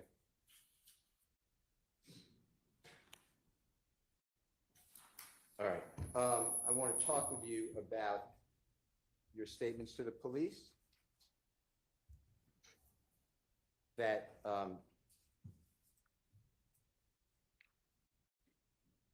Jeffrey, that you were with Jeffrey when you were getting calls from the police, okay? There was some discussion like that, and it's, Your Honor, is JW Jeffrey Williams 240T, as in terrific, States Exhibit number 378YE, as in Aaron. It's again June 10, 2015. This is at 9:50:35 a.m. to 9:51:48 a.m. I'm sorry. Of course. 9:50:35 a.m. 9:51:48 a.m. And if you hear this, Mr. Copeland, if I'm, just make sure that after you listen to it, I'm correct. You said, I'm like, don't worry about it, and, but anyway, long story short, the detective was calling my phone. You know what I mean? And he was right there. The detective said, Thug was right there? You said, yeah. You said, so I answered the phone, and he looking at me like this, but I don't know what's going on. Detective says, why is he looking at you like that? You said, because he see me answering the phone for them.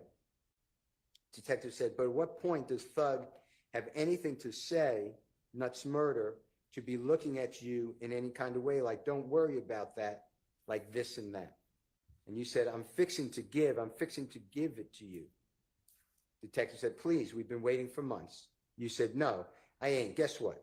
I heard he was trying to kill me, but I ain't. This is what happened. I answered the phone. Hello? Yeah, this. I knew it was the detective calling. Detective said, the one that's handling the murder case? You said, no, different detective. Detective said, okay. You said, I thought one of them was you. My sister said that. She described, you know what I mean? But she was just like a man. Detective said, right. So you said, so I just thought she was talking about you. Detective said, okay. You said, so she was like, detective's called. All right. So I answered the phone and he's right there. So I was like, yeah, indiscernible. So I don't know what that means. I couldn't understand it. This and that, man, they just talking to me. And he was just looking at me, but I ain't think, because I ain't did nothing. So I'm like, SHI blank.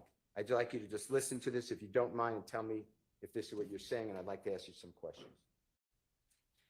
Okay, don't worry about it, nigga.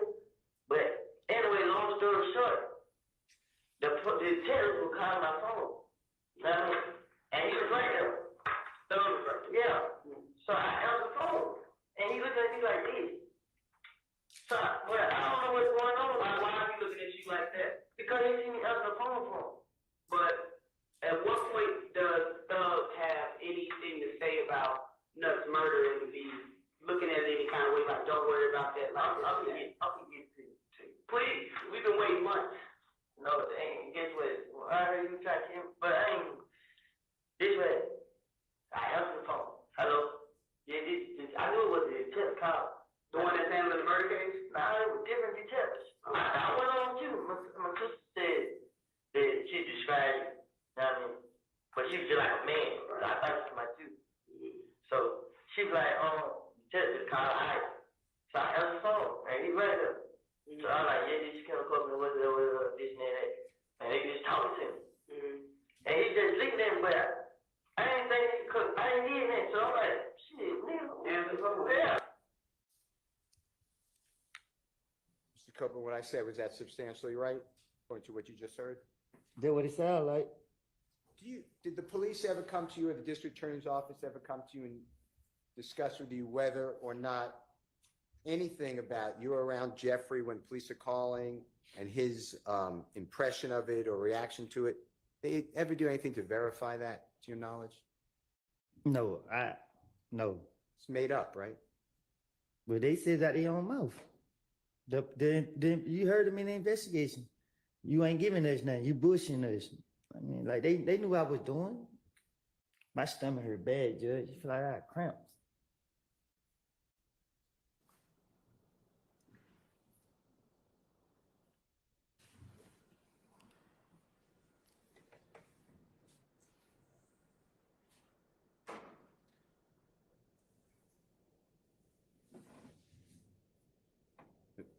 Can I ask you a question? Okay. This is JW 241E as an Aaron, states exhibit number 378YA as in Elisa. This is January 11th, 2015. This is 4:13:31 a.m. to 4:13:59 a.m.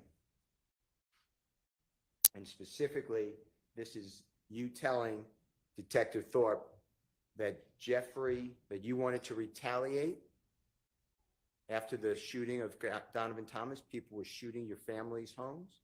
You want to retaliate, and Jeffrey telling you, don't do that, let 12 handle. Okay, just listen, okay? It's like, she said, I had went down to her house and like, see what's going on. Like, man, these folks, they can't shot this shit in my house. Like, for real. Yeah, I'm like, oh, what I supposed to do, bro? Like, man, get started with it, bro. Let 12 handle that. 12 deal with that. That's all he kept saying. Like, man, bro, you come out and let police handle that and deal with that, bro. These folks kill my family. He said, man, folks, God, he know them better than that. I mean, them folks, man. I don't, Were you able to hear that, Mr. Copeland? Yeah, I heard.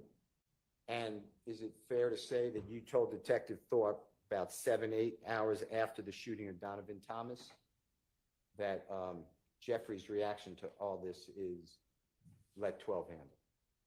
Say it again. Okay. Jeffrey's reaction when you were saying that people are shooting at your family's homes, God forbid, Jeffrey told you let 12 handle. That's what you told the police, right? Now I tell the police anything to try to get them out my face. Okay. And tell the jurors, if you don't mind, who is 12? Who? Who is 12? Who is 12? Yeah. Shit, they know the police.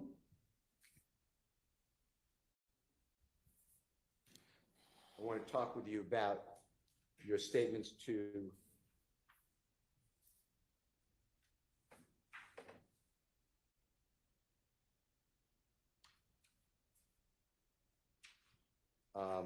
law enforcement.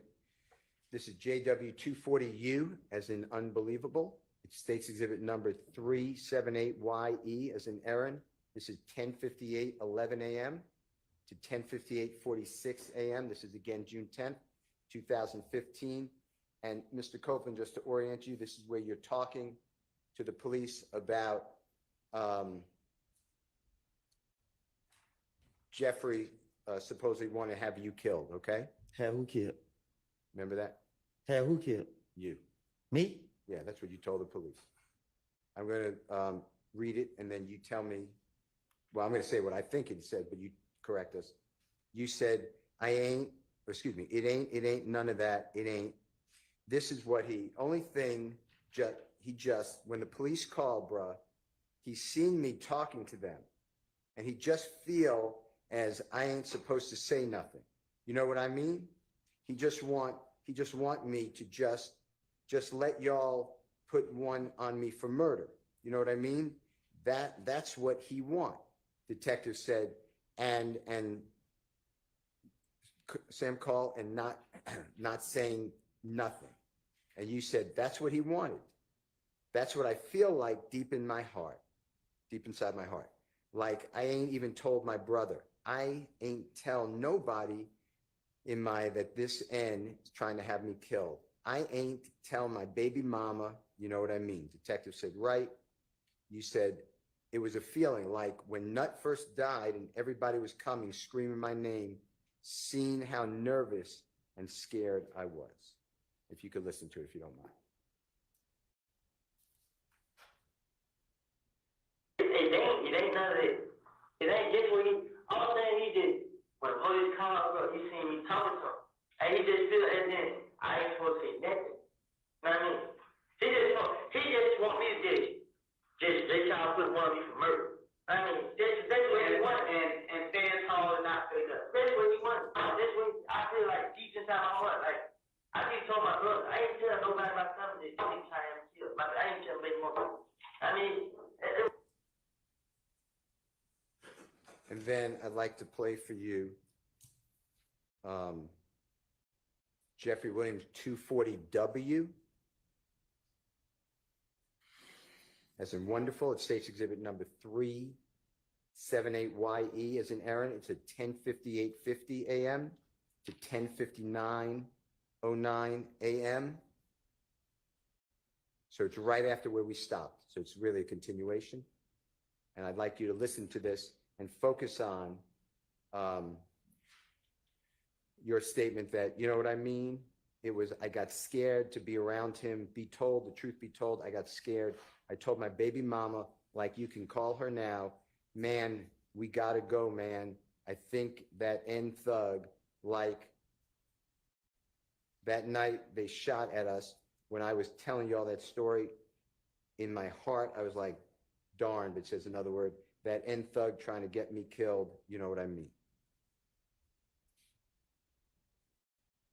Right. I mean, I got scared to be around. Be told, truth be told, I got scared. I told baby mom, are you calling them? Man, we gotta go, man. I think we do. Like when that night they shot at it. When I'm telling y'all the story with it, in my heart, I just like, man, they thug trying to get me killed. You know what I mean? Did you hear that, Mr. Copeland? Yeah, I heard it.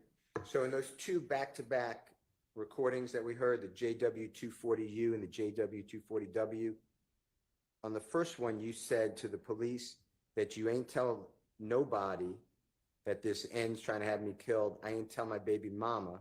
And then in the second one, the JW240W, you said, truth be told, I got scared. I told my baby mama. Did the police ever ask you about that and push back and say, how do you say that?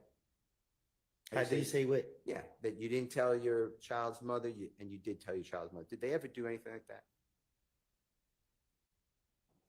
I think they just try to make me feel comfortable. Like they talk to me to try to make me feel comfortable to open up to them. So that's what I was thinking. I don't know. I ain't telling people anything. I ain't care about getting caught up in a lie. But I was trying to be as convincing as possible. Okay.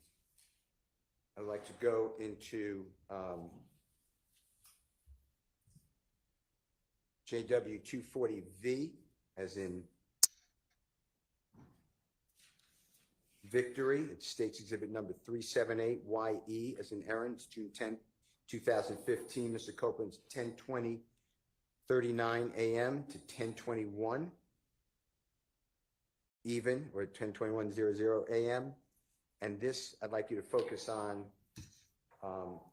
what you're talking about with Valerie told you that Jeffrey wanted to set you up. And you said that, yeah, but see, Valerie got in the car. She was like, hey, bro, I'm going to tell you something. Don't say nothing. You know what I mean? Like, what's up? She like, thug, this and that and that. And I'm like, detective said, no. And then you said, now I'm like, what you mean? And she like, don't trust this N, bruh. You know what I mean? He trying to set you up, talking about every time I go out, I got out of jail, something got shot up. Detective says, uh-huh. Can you listen to that for me? All right. Thank you.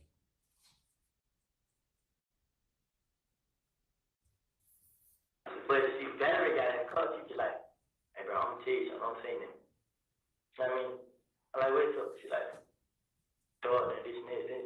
I'm like, no, what is it? Nah, what you mean? She like, I didn't don't trust this nigga, bro. You know what I mean? They really trying to set you up. That's why every time I got in jail, son got shot up.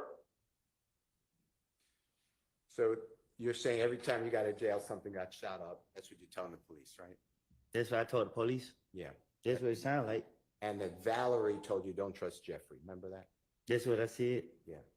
And did the police ever come to you, or did you get any information from Valerie or someone else at the police or the prosecution ever tried to verify that that conversation occurred with Valerie?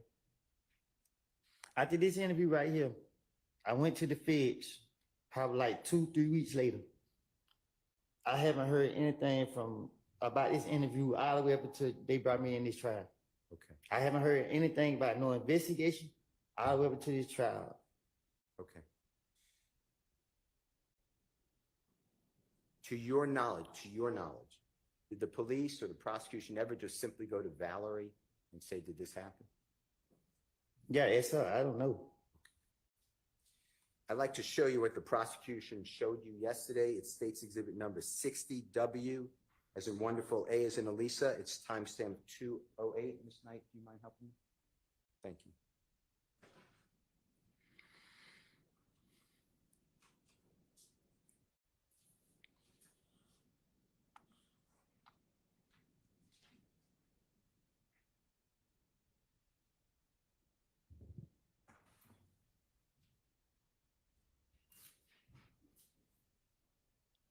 Do you remember seeing this yesterday, Mr. Copeland, this photograph that Ms. Hilton showed you? Yeah. And she said, and you verified that that's Valerie, remember that? I think it's so. How does, if from your understanding, how does showing you State's Exhibit number 60WA verify that Valerie had a conversation with you in a car that don't trust Jeffrey? Objection, Your Honor. Improper question, speculation. I'm not asking you to Vague. speculate. Vague. Okay.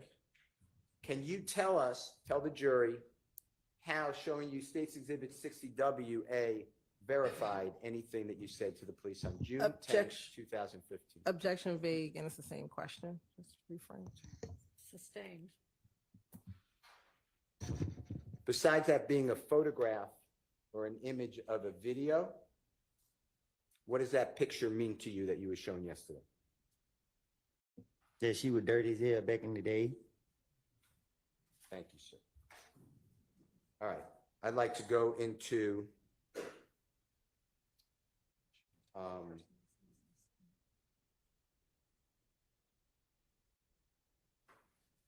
JW24X as an X-ray. That State's Exhibit number 378YE as in Aaron, June 10, 2015, from 4:13:34 p.m. to 4:14:46 p.m. Specifically, Detective Dennis asked you, what does Birdman have to do with all of this? And you answered, Birdman's quiet. Detective Dennis said, he don't tell them to calm down. You said, Birdman, he don't talk in front of us. Detective Dennis said, he don't. You all like that? And you said, but he like, yeah, he right there, he talked to me a lot, but it don't be about nothing. Detective Dennis said, small talk. You said, yeah. What the H, this N talking about? Detective Dennis then I can't understand what he's saying. And then you say, it sound like it. Detective Dennis said, you think so? You said, I don't think he did it. I don't know. Detective Dennis said, so with all this stuff with Nut, what was his reaction to it? Meaning Birdman. You said, from me to you, he was trying to pay them to keep quiet. Detective Dennis asked you, pay who to keep quiet? You said them. Detective Dennis said, who is them? You said, Nuts folks. Detective Dennis said, oh, just go about their business? You said, yep. Detective Dennis, here, take this, shut the HELL up, leave it alone. You said, I think it was 200,000. Detective Dennis said, a payoff. You said, I heard that right my own ears. Detective Dennis said, who he supposedly paid to? And you said, Fly. Detective Dennis said, who's Fly? You said, the man who owned the TIG. It's kind of a way y'all can just man, if you don't mind listening to this.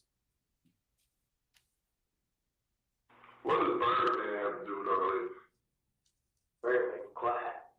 He don't tell him to calm down? Birdman, nah, he don't want to talk for him. He don't know y'all like that. He won't be right there.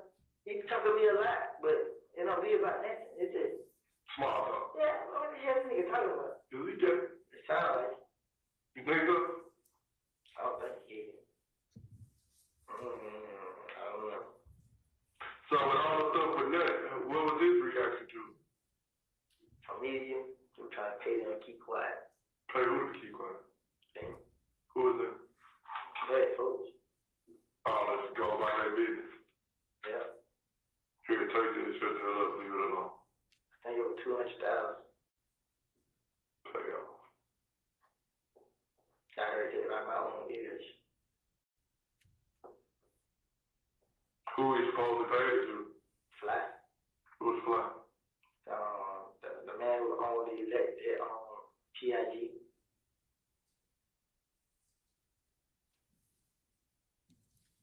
Cooper, what I said, was that fairly accurate to what you told the Detective Dennis? I tell the police anything. Sure.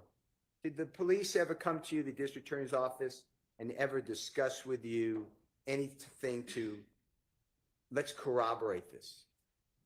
All the way up to this point, even today, they never sat down and asked me nothing about nothing I said in the interviews. I'm the first one to do this? Yeah, you the only one that did this to me. Did you bring up Birdman, or did Detective Dennis bring up Birdman? I think he did. And then you just started talking about him, like you. That's what I'm gonna do. Like you've been telling the jurors. He bring up your name. I'm gonna have something for you.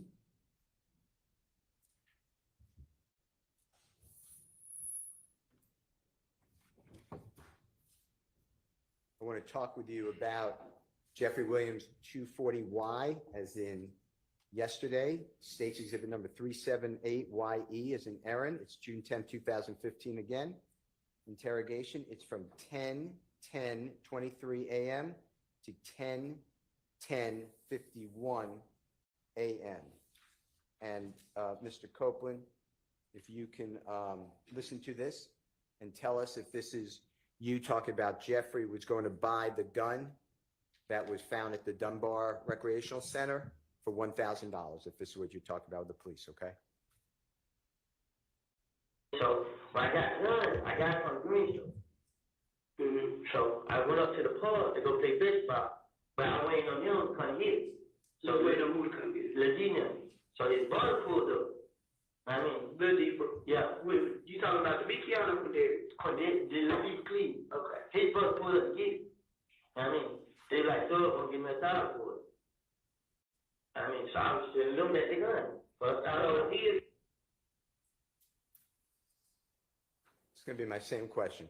Anything besides what you told the police to verify that Jeffrey was going to buy a gun for $1,000 at the Dunbar Recreational Center gun? They didn't even believe me. Miss Hilton asked you yesterday towards the end of your testimony with her. She said, but all you were talking about were people, the only people committed crimes was Jeffrey and other people maybe here, like Little D and Nard, etc. Do you remember that type of question that she asked you? I don't even understand what you're saying. Okay. Do you remember telling the police that Rich Homie Quan took out, put $25,000 to kill Tay? Remember telling him that? See, I told the police that. Told you, I wanted them to believe I knew information and that they can rely on me. That's my whole motive when they were questioning me. If they go for it and they let me walk away, you got to catch me on the back end. Do you remember telling the police that Rich Homie Quan would buy guns for YFN Lucy and his people and store them?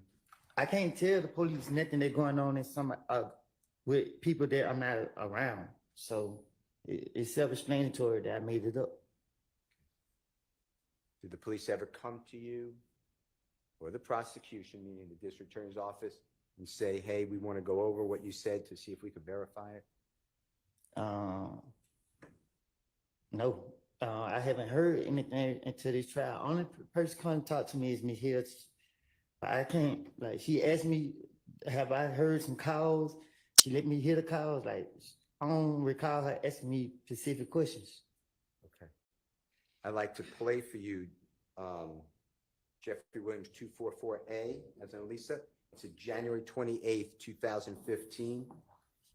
Interview at 7:23:53 through 7:24:16, and it's on those. It's on the issue about Rich Homie Quan putting $25,000 to kill Tay. Okay. All right.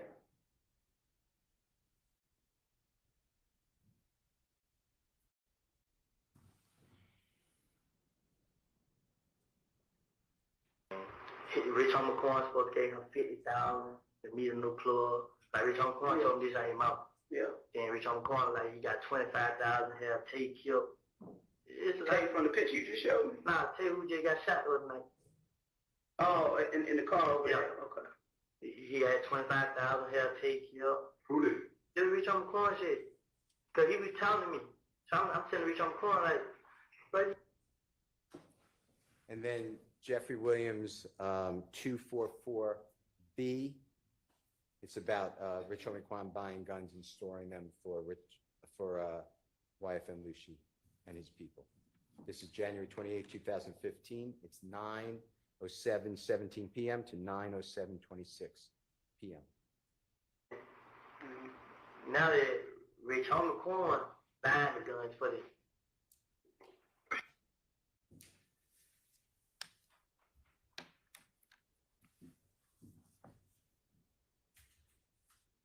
Is that it?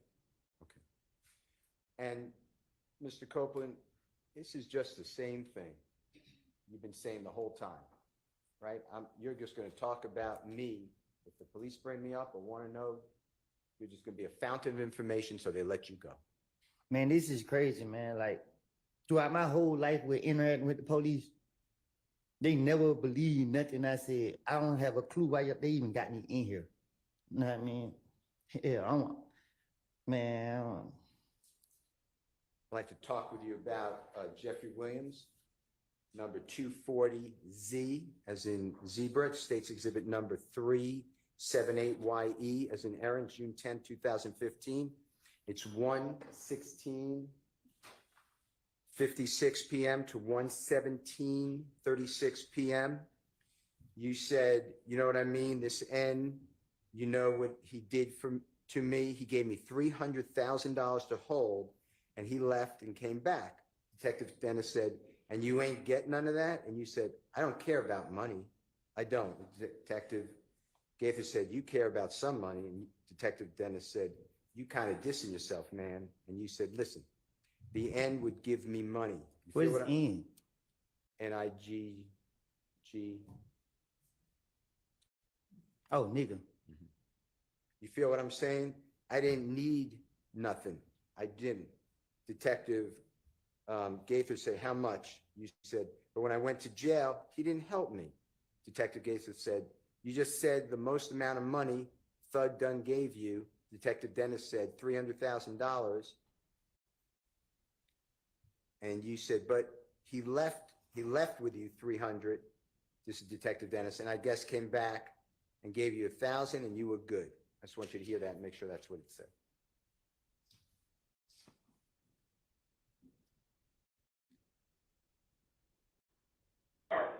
I mean, we didn't.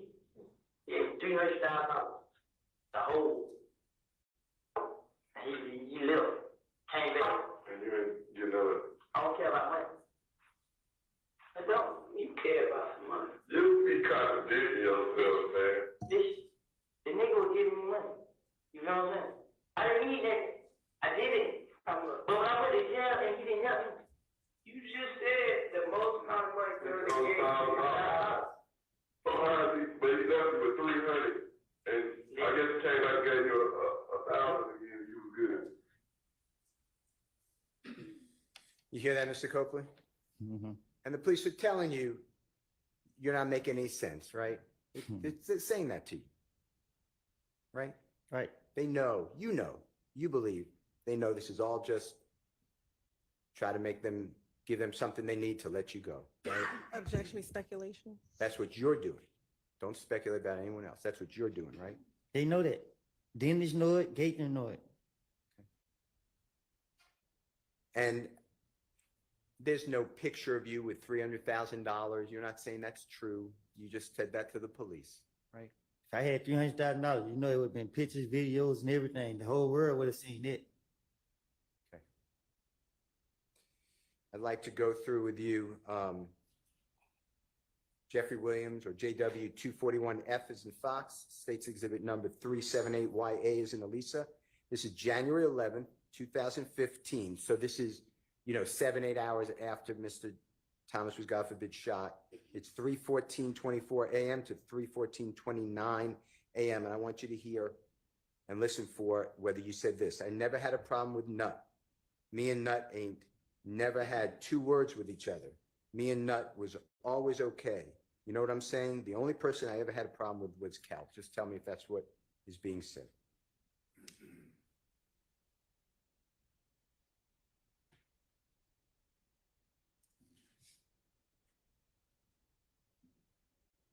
I never had a problem with nothing. Me and Nut ain't never had two words to each other. Me and Nut was always okay. You know what I'm saying? Now, Mr. Copeland, what I said, that was fairly accurate? What you say? What I said when I asked you to listen for it, that was accurate? That was, We heard it. okay. And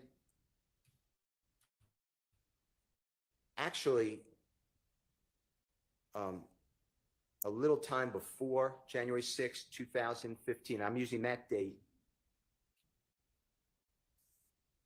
for when you got into that fight at Club Crucial. You know what I'm talking about? When Shellcal and other people jumped on you with your eye. You know what I'm talking about? You know I know what you're talking about. Okay. So before that date, before January 6, 2015, you stole from Mr. Donovan Thomas's Tahoe vehicle his cellular telephone, his identification, his chain, his nut chain, and his wallet. Is that true? I gave it back to him. Okay. I'm going to get there, I promise you. And what happened was Mr. Donovan Thomas called his own cell phone and you answered it and made arrangements to give him back his property. Fair to say? Sound like that. And when he came to get his property, he came with other people in other cars, right? Sound like that. And they had guns. Objection, assuming facts not evidence.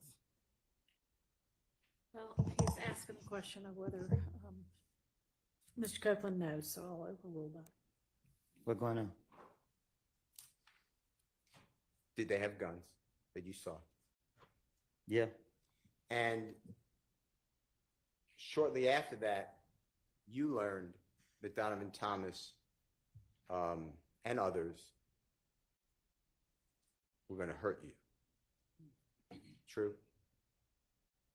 Objection, improper character of the victim.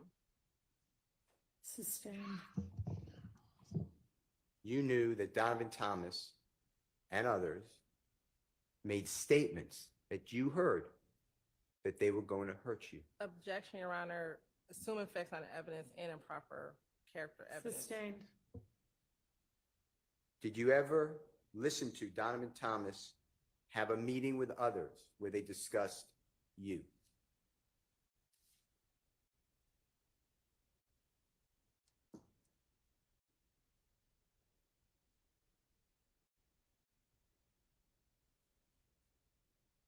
Yeah, I was told. And you were actually listening, and there was a person named Maurice or Mo who was in prison on the call as well, right? I don't know. I don't know somebody came back and told me. Okay. And you understood that Donovan Thomas and others were going to hurt you. Is that true? Objection, assuming facts not into evidence. Sustained. Did you believe, come around January 10th, 2015, that Donovan Thomas and others were going to hurt you? Did you believe that? Same objection and relevance of what his beliefs were. I think it goes to his state of mind on the day that Mr. Thomas was killed. Overruled. What you asked? Did you believe that on the date that Donovan Thomas was killed, that he and others, his friends, were going to, had a plan to hurt you physically? I was told it. Okay. So when you told the police on January 11, 2015, that you and Nut never had any words, never had a problem, your only problem was with Kel, you just didn't want to tell the police about that, right? Say that again? You did not share with the police what you believed to be a problem that Donovan Thomas was and his friends were trying to hurt you. You didn't share that with Detective Thorpe, did you? I don't know. You told Detective Thorpe that you never had a problem with Nut, Mr. Thomas, right? We just heard that. That's what I told him. Okay. I want to go into what you have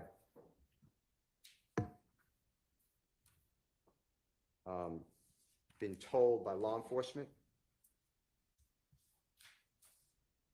I'm going to do it all from January 10th of 2015. And I want you to listen to these.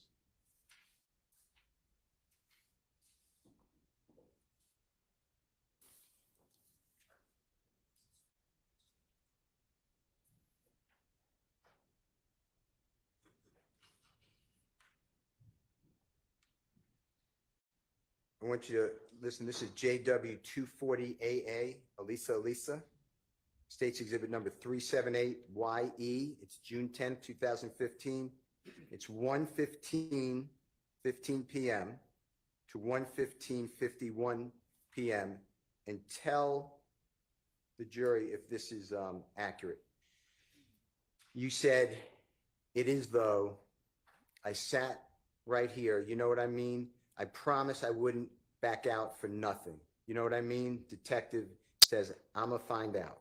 You said, like I said, man, if that was to keep me out of jail and y'all can help me, I promise you, want Birdman, Kente, any of them, I will go right there and do what I have to do, right? I am good with anybody. You know, even though all this SHI blank going on, you know, and detective says, you mean, right? And you said, I put it on my mama's soul. I mean it. I want you to listen to this, okay? I promise I'm gonna back out. Next, I mean, I'm find out. Like I said, man, if they was to keep me out of jail and if y'all can help me, man, I promise you, you gonna throw up, Birdman, can't say and one of them. I'm gonna go right there and do what I have to do. Like, I'm good with anybody. Like, you know, all this shit going on. I mean, it was 2015, 1:16 p.m. You made that, right? Put on my own soul, I mean. Now, did you hear Detective Gaither say June 10, 2015, 1:16 p.m.? You mean that right? And you said, I put on my mama's soul. She's saying that what you said, that you're going to help them. You'll do anything to get out of jail, right? Right. Okay. I want to go back in time, same day, but this is going to be 9:45 a.m. So about 4 hours before, 3 hours before. This is JW 240B as in Barry, B as in Barry, States Exhibit number 378YE as in Aaron. And this is 9:45, 19 a.m. to 9:48, 39 a.m. And it's Detective Cunningham, not detective, Special Agent with the ATF, Alcohol, Tobacco, Firearms, Explosive, Cunningham. She's a female, and she says, and I want you to make sure that it's accurate. She says, okay, I need you to listen. You know you're a felon. You know that you got a gun today, so you can't even dispute that. I don't even want you to try because you're just going to be wasting my time and yours too. And let me finish. You said no, and there's overlapping conversation, meaning multiple people speaking. The ATF agent Cunningham says, me and investigator Gaither, but the gun today, the one we found today in the apartment, meaning when you were arrested from your apartment on June 10, 2015. You said, ATF agent Cunningham said, now, when it comes to the federal system, it's not you go, when you go, do your time, there's no parole.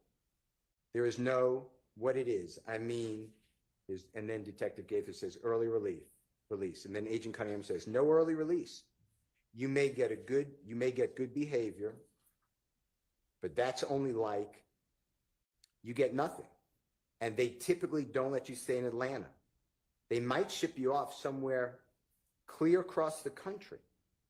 So whatever you do, and then you say, darn, but you said a different word, my head hurt. Agent Cunningham said, I'll go back and tell the United States attorney that's assigned to this case, this is what he did to help himself out. It pans out. Or I can go back and tell her, this is what he said. We found out it was a lie. He's continuing to play games. The judge do what they want to do. So before we can even get started, especially while I'm sitting here, everything is on you because I've never talked to you before. So with me, you almost get a clean slate to help yourself. If you do lies, I don't, because I got too much other stuff to do and would hate to have to go back and tell the U.S. attorney, but he's lying, he's full of crap. It's up to you. You said, before I lie, then there's a lot of people talking. Agent Cunningham said, it's up to you, Mr. Copeland. You said, before I lie, Agent Cunningham said, let me finish. I think it's a 3 or 4 time convicted felon you are. How many felonies do you have? Detective Gaither said, about 3, don't you? Agent Cunningham said, you got 3. Detective Gaither said, about 3 or 4. You said, talking about what? Agent Cunningham said, how many felonies do you have? You said, what am I on probation for? Agent Cunningham said, how many convictions are felonies? Detective Gaither said, it's around 3. You said, I don't know. Agent Cunningham said, let's just assume it's 3, okay? I'm fixing to tell you right now, you have heard of the armed career criminal. You said, you're not going to worry about me lying. Agent Cunningham said, you have heard of armed career criminal with 3 while you're sitting here now, and how old are you? You said 23. Agent Cunningham said 23. You got 15 years off the top. And that's before you even get into the time for whatever your charge is. And possession by a convicted felon is 5 years twice. That's 10. So we're talking about 15 plus 10 on top of that. You're looking at what, 48 years old? That's what you're looking at. This is serious. You said, I told you it's Detective Gaither said, I told you it's getting real. Detective Gaither said, nobody has time for the bull crap. You said, I told you it's getting real. I knew it. I tried. Agent Cunningham said, that's not including whatever conspiracies you're involved in. Mr. Copeland, if I really wanted to be a bad ASS and treat you bad, I'd probably throw the book at you and wouldn't think twice about it. You got a baby girl, a beautiful baby girl. I want you to listen to it. And this is all at the early in the morning, 9:45 a.m., okay?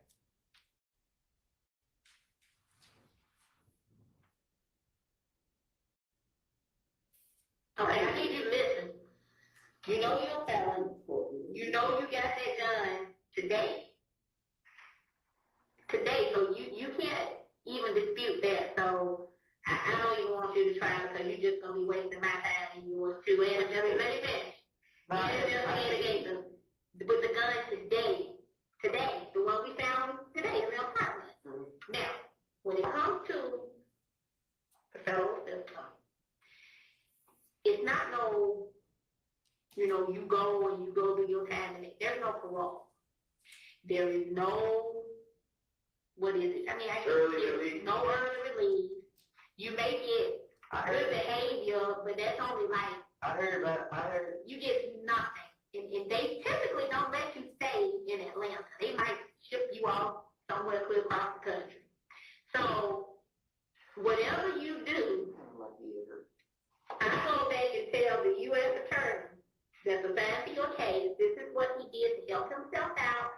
It pans out. Or I can go back and tell her, this is what he said. We found out it was lies. He continued to play games. The judge do what they want to do. So, what I'm trying to tell you before we even get started, especially while I'm sitting here, everything is on you because I've never talked to you before. So with me, you almost get a clean slate to help yourself. I don't do lies. I just don't because I got too much other stuff to do. And I would hate to have to go back and tell any U.S. attorney, you know what, he just lying and he full of crap. It's up to you, Mr. Copeland. You are I think, is it a 3 or 4 times convicted felon? How many felons do you have? About 3, no? You got 3? About 3 or 4. Right. How many felonies? I'm saying, like, is it what I'm on probation for? How many convictions that are felonies do you have? Is it 3 or 4? It's around there, yeah. I don't know. Okay, let's just assume it's 3, okay? I'm going to tell you right now. With 3, have you ever heard of armed career criminal? You're not gonna remember me lying. Have you ever heard of armed career criminal? With 3, where you sitting at now, and you how old? 23. You get 15 years off the top. Off the top. That's before you even get into the time for whatever your charge is, and possession by convicted felon is 5 years. Twice is 10. So we talk about 15 plus 10 on top of that. You looking at, what, 48 years old? That's what you're looking at. This is serious. I told you. Nobody has time for the bull crap. I told you it's getting real. Did I not? I knew it. I tried to change. That's not including whatever conspiracies you involved in. Mr. Copeland, if I really wanted to be a badass and treat you bad, I would probably throw the book at you and wouldn't think twice about it. You got a baby girl. Beautiful baby girl.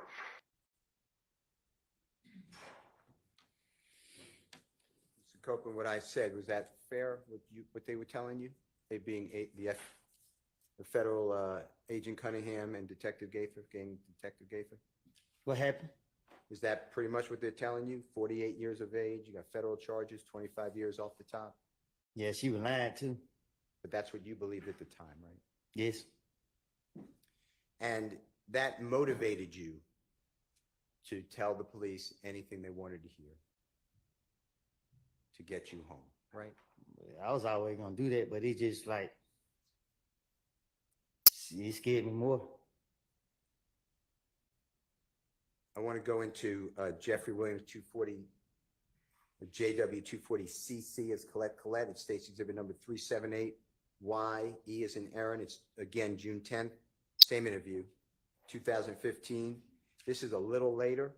This is 12:08:22 to 12:10:50.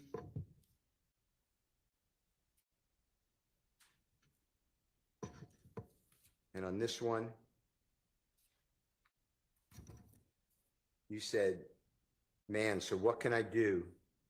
I don't know why. I'll do whatever, man. I'll wear a camera. Detective said, listen to me. I'll do whatever, man. I'm glad you mentioned that, said Detective Gaither. I'll do whatever, man. I promise to God, man. Detective said, I'm glad you mentioned that because last Thursday, Miss Kim Dammers is a United States attorney, like the head person for the federal prison system. And I basically broke down to her everything we had so far in your case, all of them, shootings, all of this, all right? She said, you guys have great cases, but we need somebody with direct knowledge that can take down the main culprits. To us, I don't think you're a main target because you are the target for them. What we want, the top guys that's calling the shots. I know you heard the term, we want the big fish. And sometimes to get the big fish, you got to dangle small fish in front of them for them to come, for the fish to come. So is that something you want to do? Because our case is sealed with you. Like it's not, of course, we would like to, solve some of these retaliatory shootings and all that stuff. But as far as your fate at this point, Detective Dennis said, you're done. Detective Gaither said, you're cooked. The only thing that may possibly help you is helping yourself by speaking what you know. You said, I just. Then Detective Gaither said, right. And then, but that's Shannon. And Detective Dennis said, he's on the same level as you. Detective Gaither said, basically, I don't consider Shannon a big fish. Detective Dennis said, he's a small fish. You said, I know what y'all want to throw. Detective Gaither said, like, he's a gopher, you understand? And that's why he's less. In my opinion, he's less than you with your status, in my opinion. And you said, so what do I need to do? And Detective Gaither said, I want to know what the F-U-C blank thug doing. I want to know what, I want to know what the F thug doing. Oh, I want to know what the F, goddamn, excuse my language, where is his money from? If they got to get Birdman, we want to talk about the darn, or it says, damn, Wayne Bus. I want to play that for you. Tell me if this is what you were told. So what can I do to make you scratch up? I don't know why. I do whatever, man. I don't know. I do whatever, man. I'm glad you mentioned that. I do whatever, man. I promise God, man. I'm glad you mentioned that. Because last Thursday, Miss Kim Dammers, the U.S. Attorney, like the head person for the federal system. And I basically broke down to her everything that we had as far as your case, all the retaliatory shootings, all this, all that, right?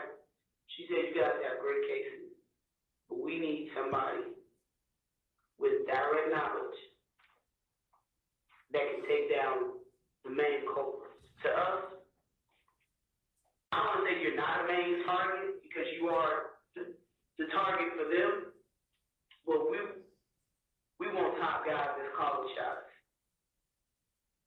I know you heard the term, we want the big fish. And sometimes to get to the big fish, you got to dang the small fish in front of them to come, for the fish to come. So, if that's something that you want to do, because our case is sealed with you, like it's not, of course we would like to, solve some of these retaliatory shootings and all that stuff, but as far as your fate, at this point, you cooked. And the only thing that may possibly help you is you helping yourself by speaking what you know. Right. But you know what? That's not sharing. He on the same level as you. Basically, I don't consider sharing the big fish. Like you said, he a gopher. You understand? And that's the way he's less. In my opinion, he's less than what your status is. In my right. I want to know what the fuck Thug doing.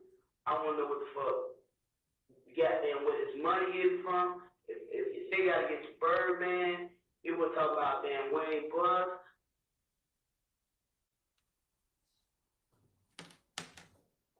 Fair what I said, Mr. Copeland? This what it sound like.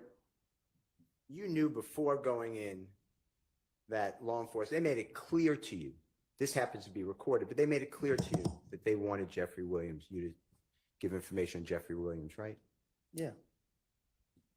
And the only way that you were going to avoid, in your opinion, what you were told, pretty much the rest of your life in prison, is that how you understood it? Was to give information on Jeffrey Williams and others. True? Really, just him. And it was a lie, wasn't it? What you mean? Jeffrey Williams didn't do these things that you're telling the police. But I told y'all that. All right, let's take a break.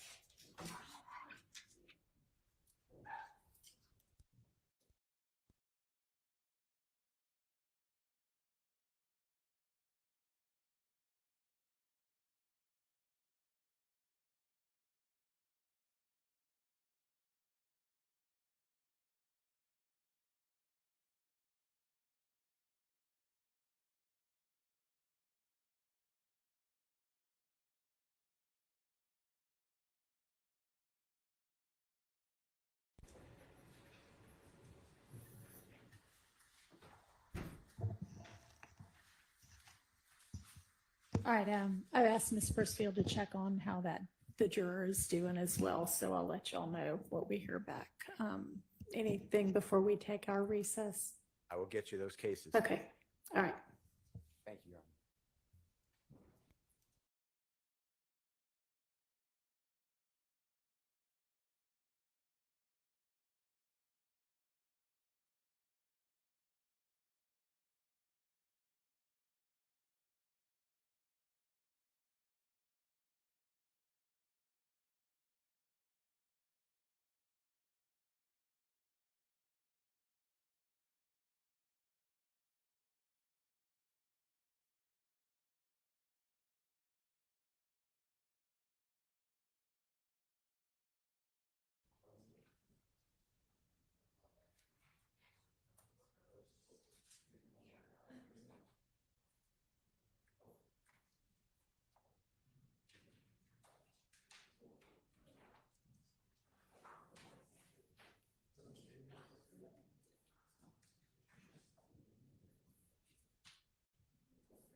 Break a little early, all right. Go ahead, Mr. Steele.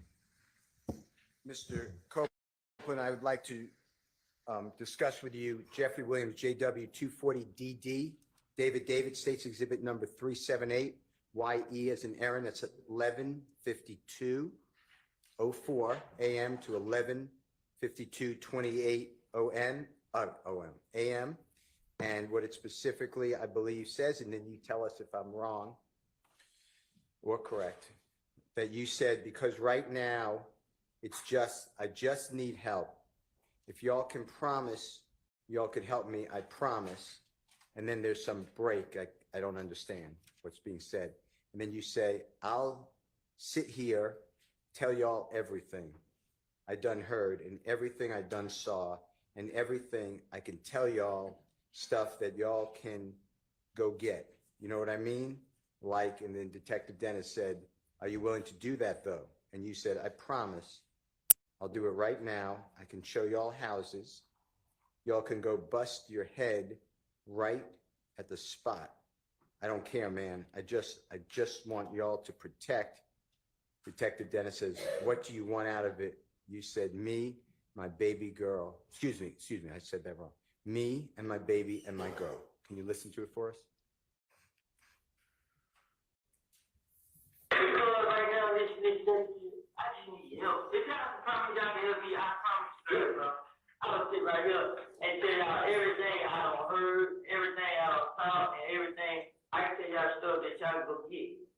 Like, Are you willing to do that now? I promise I'll do it right now. I can show y'all how. I can y'all go butcher everybody's spot. I don't care. I just want y'all to What do you get want? like that. Mr. Copeland, what I said, was that fairly accurate of what you just heard? That's what I just heard. Okay. And then the last one I want to focus on for this series is Jeffrey Williams, or JW 240EE, Aaron, that States Exhibit number 378YE. It's the June 10th, 2015 meeting, interrogation with the police, and now it's a little early. It's 10:01:46 a.m. to 10:01:59 a.m. And you said something to the effect of, I hate jail, man. And I'm just saying darn, but it says another word. I let an N get me sent away for man, them N's trying to kill me and my child, bruh, I ain't. And then he talking about killing me, bruh. Listen, I'm a tell you anything. Okay? If you could just listen to this for us. You know what they did to me? Tell us. Tell us. After January 10th, people started shooting at me and my family. February, I went to jail for trying to protect me and my baby and my girl at the time. They put me in Rice Street on some stuff called medical flow. It's somewhere hid in the jail. It stink.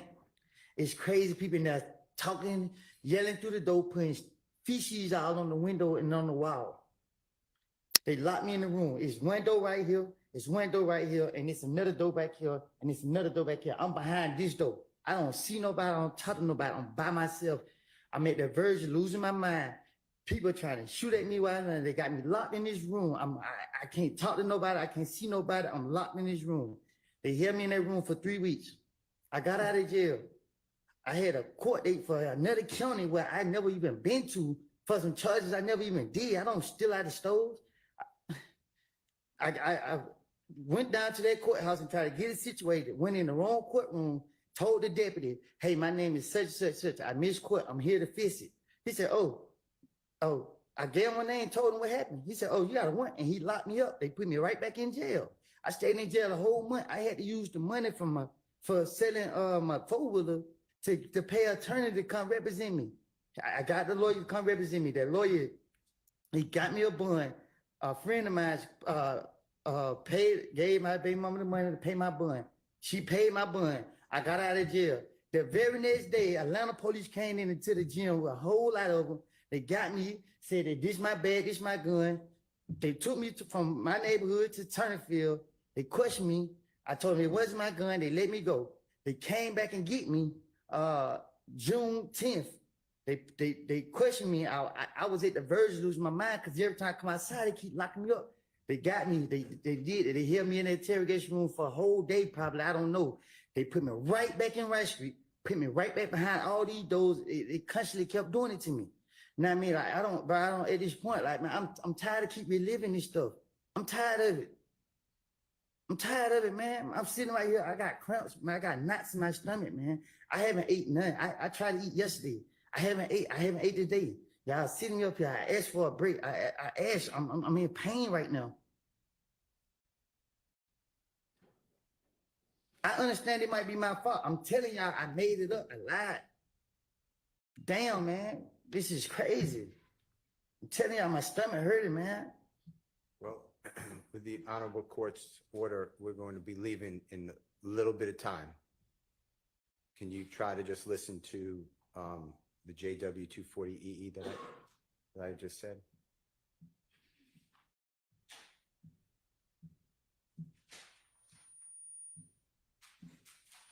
If you need it, could you put in your earphone if you don't mind? I can hear it. Okay. I hate jail. I hate jail, man. I'd be damn how this nigga reach away.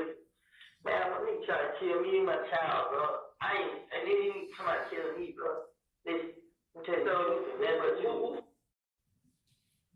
Mr. Copeland, with your background and your experiences in jail, is it fair to say that you would do anything not to go to jail? Atlanta area, had you ever been? Only once I've been to, no, I'm lying.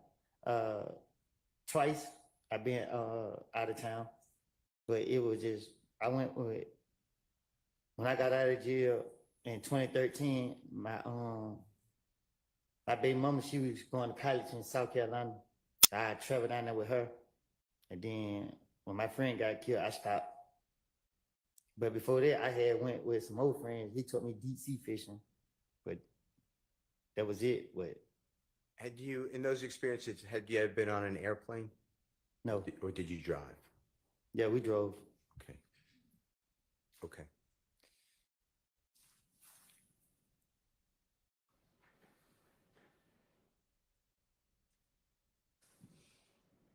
Mr. Steele, is this a good time to stop?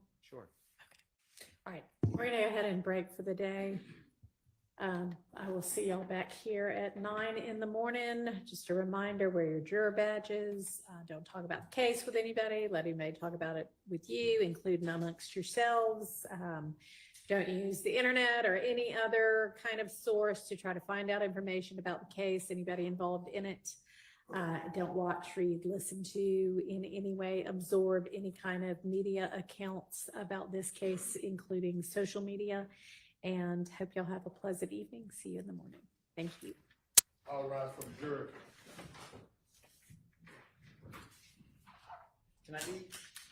Yes, we'll see you back at 9 also.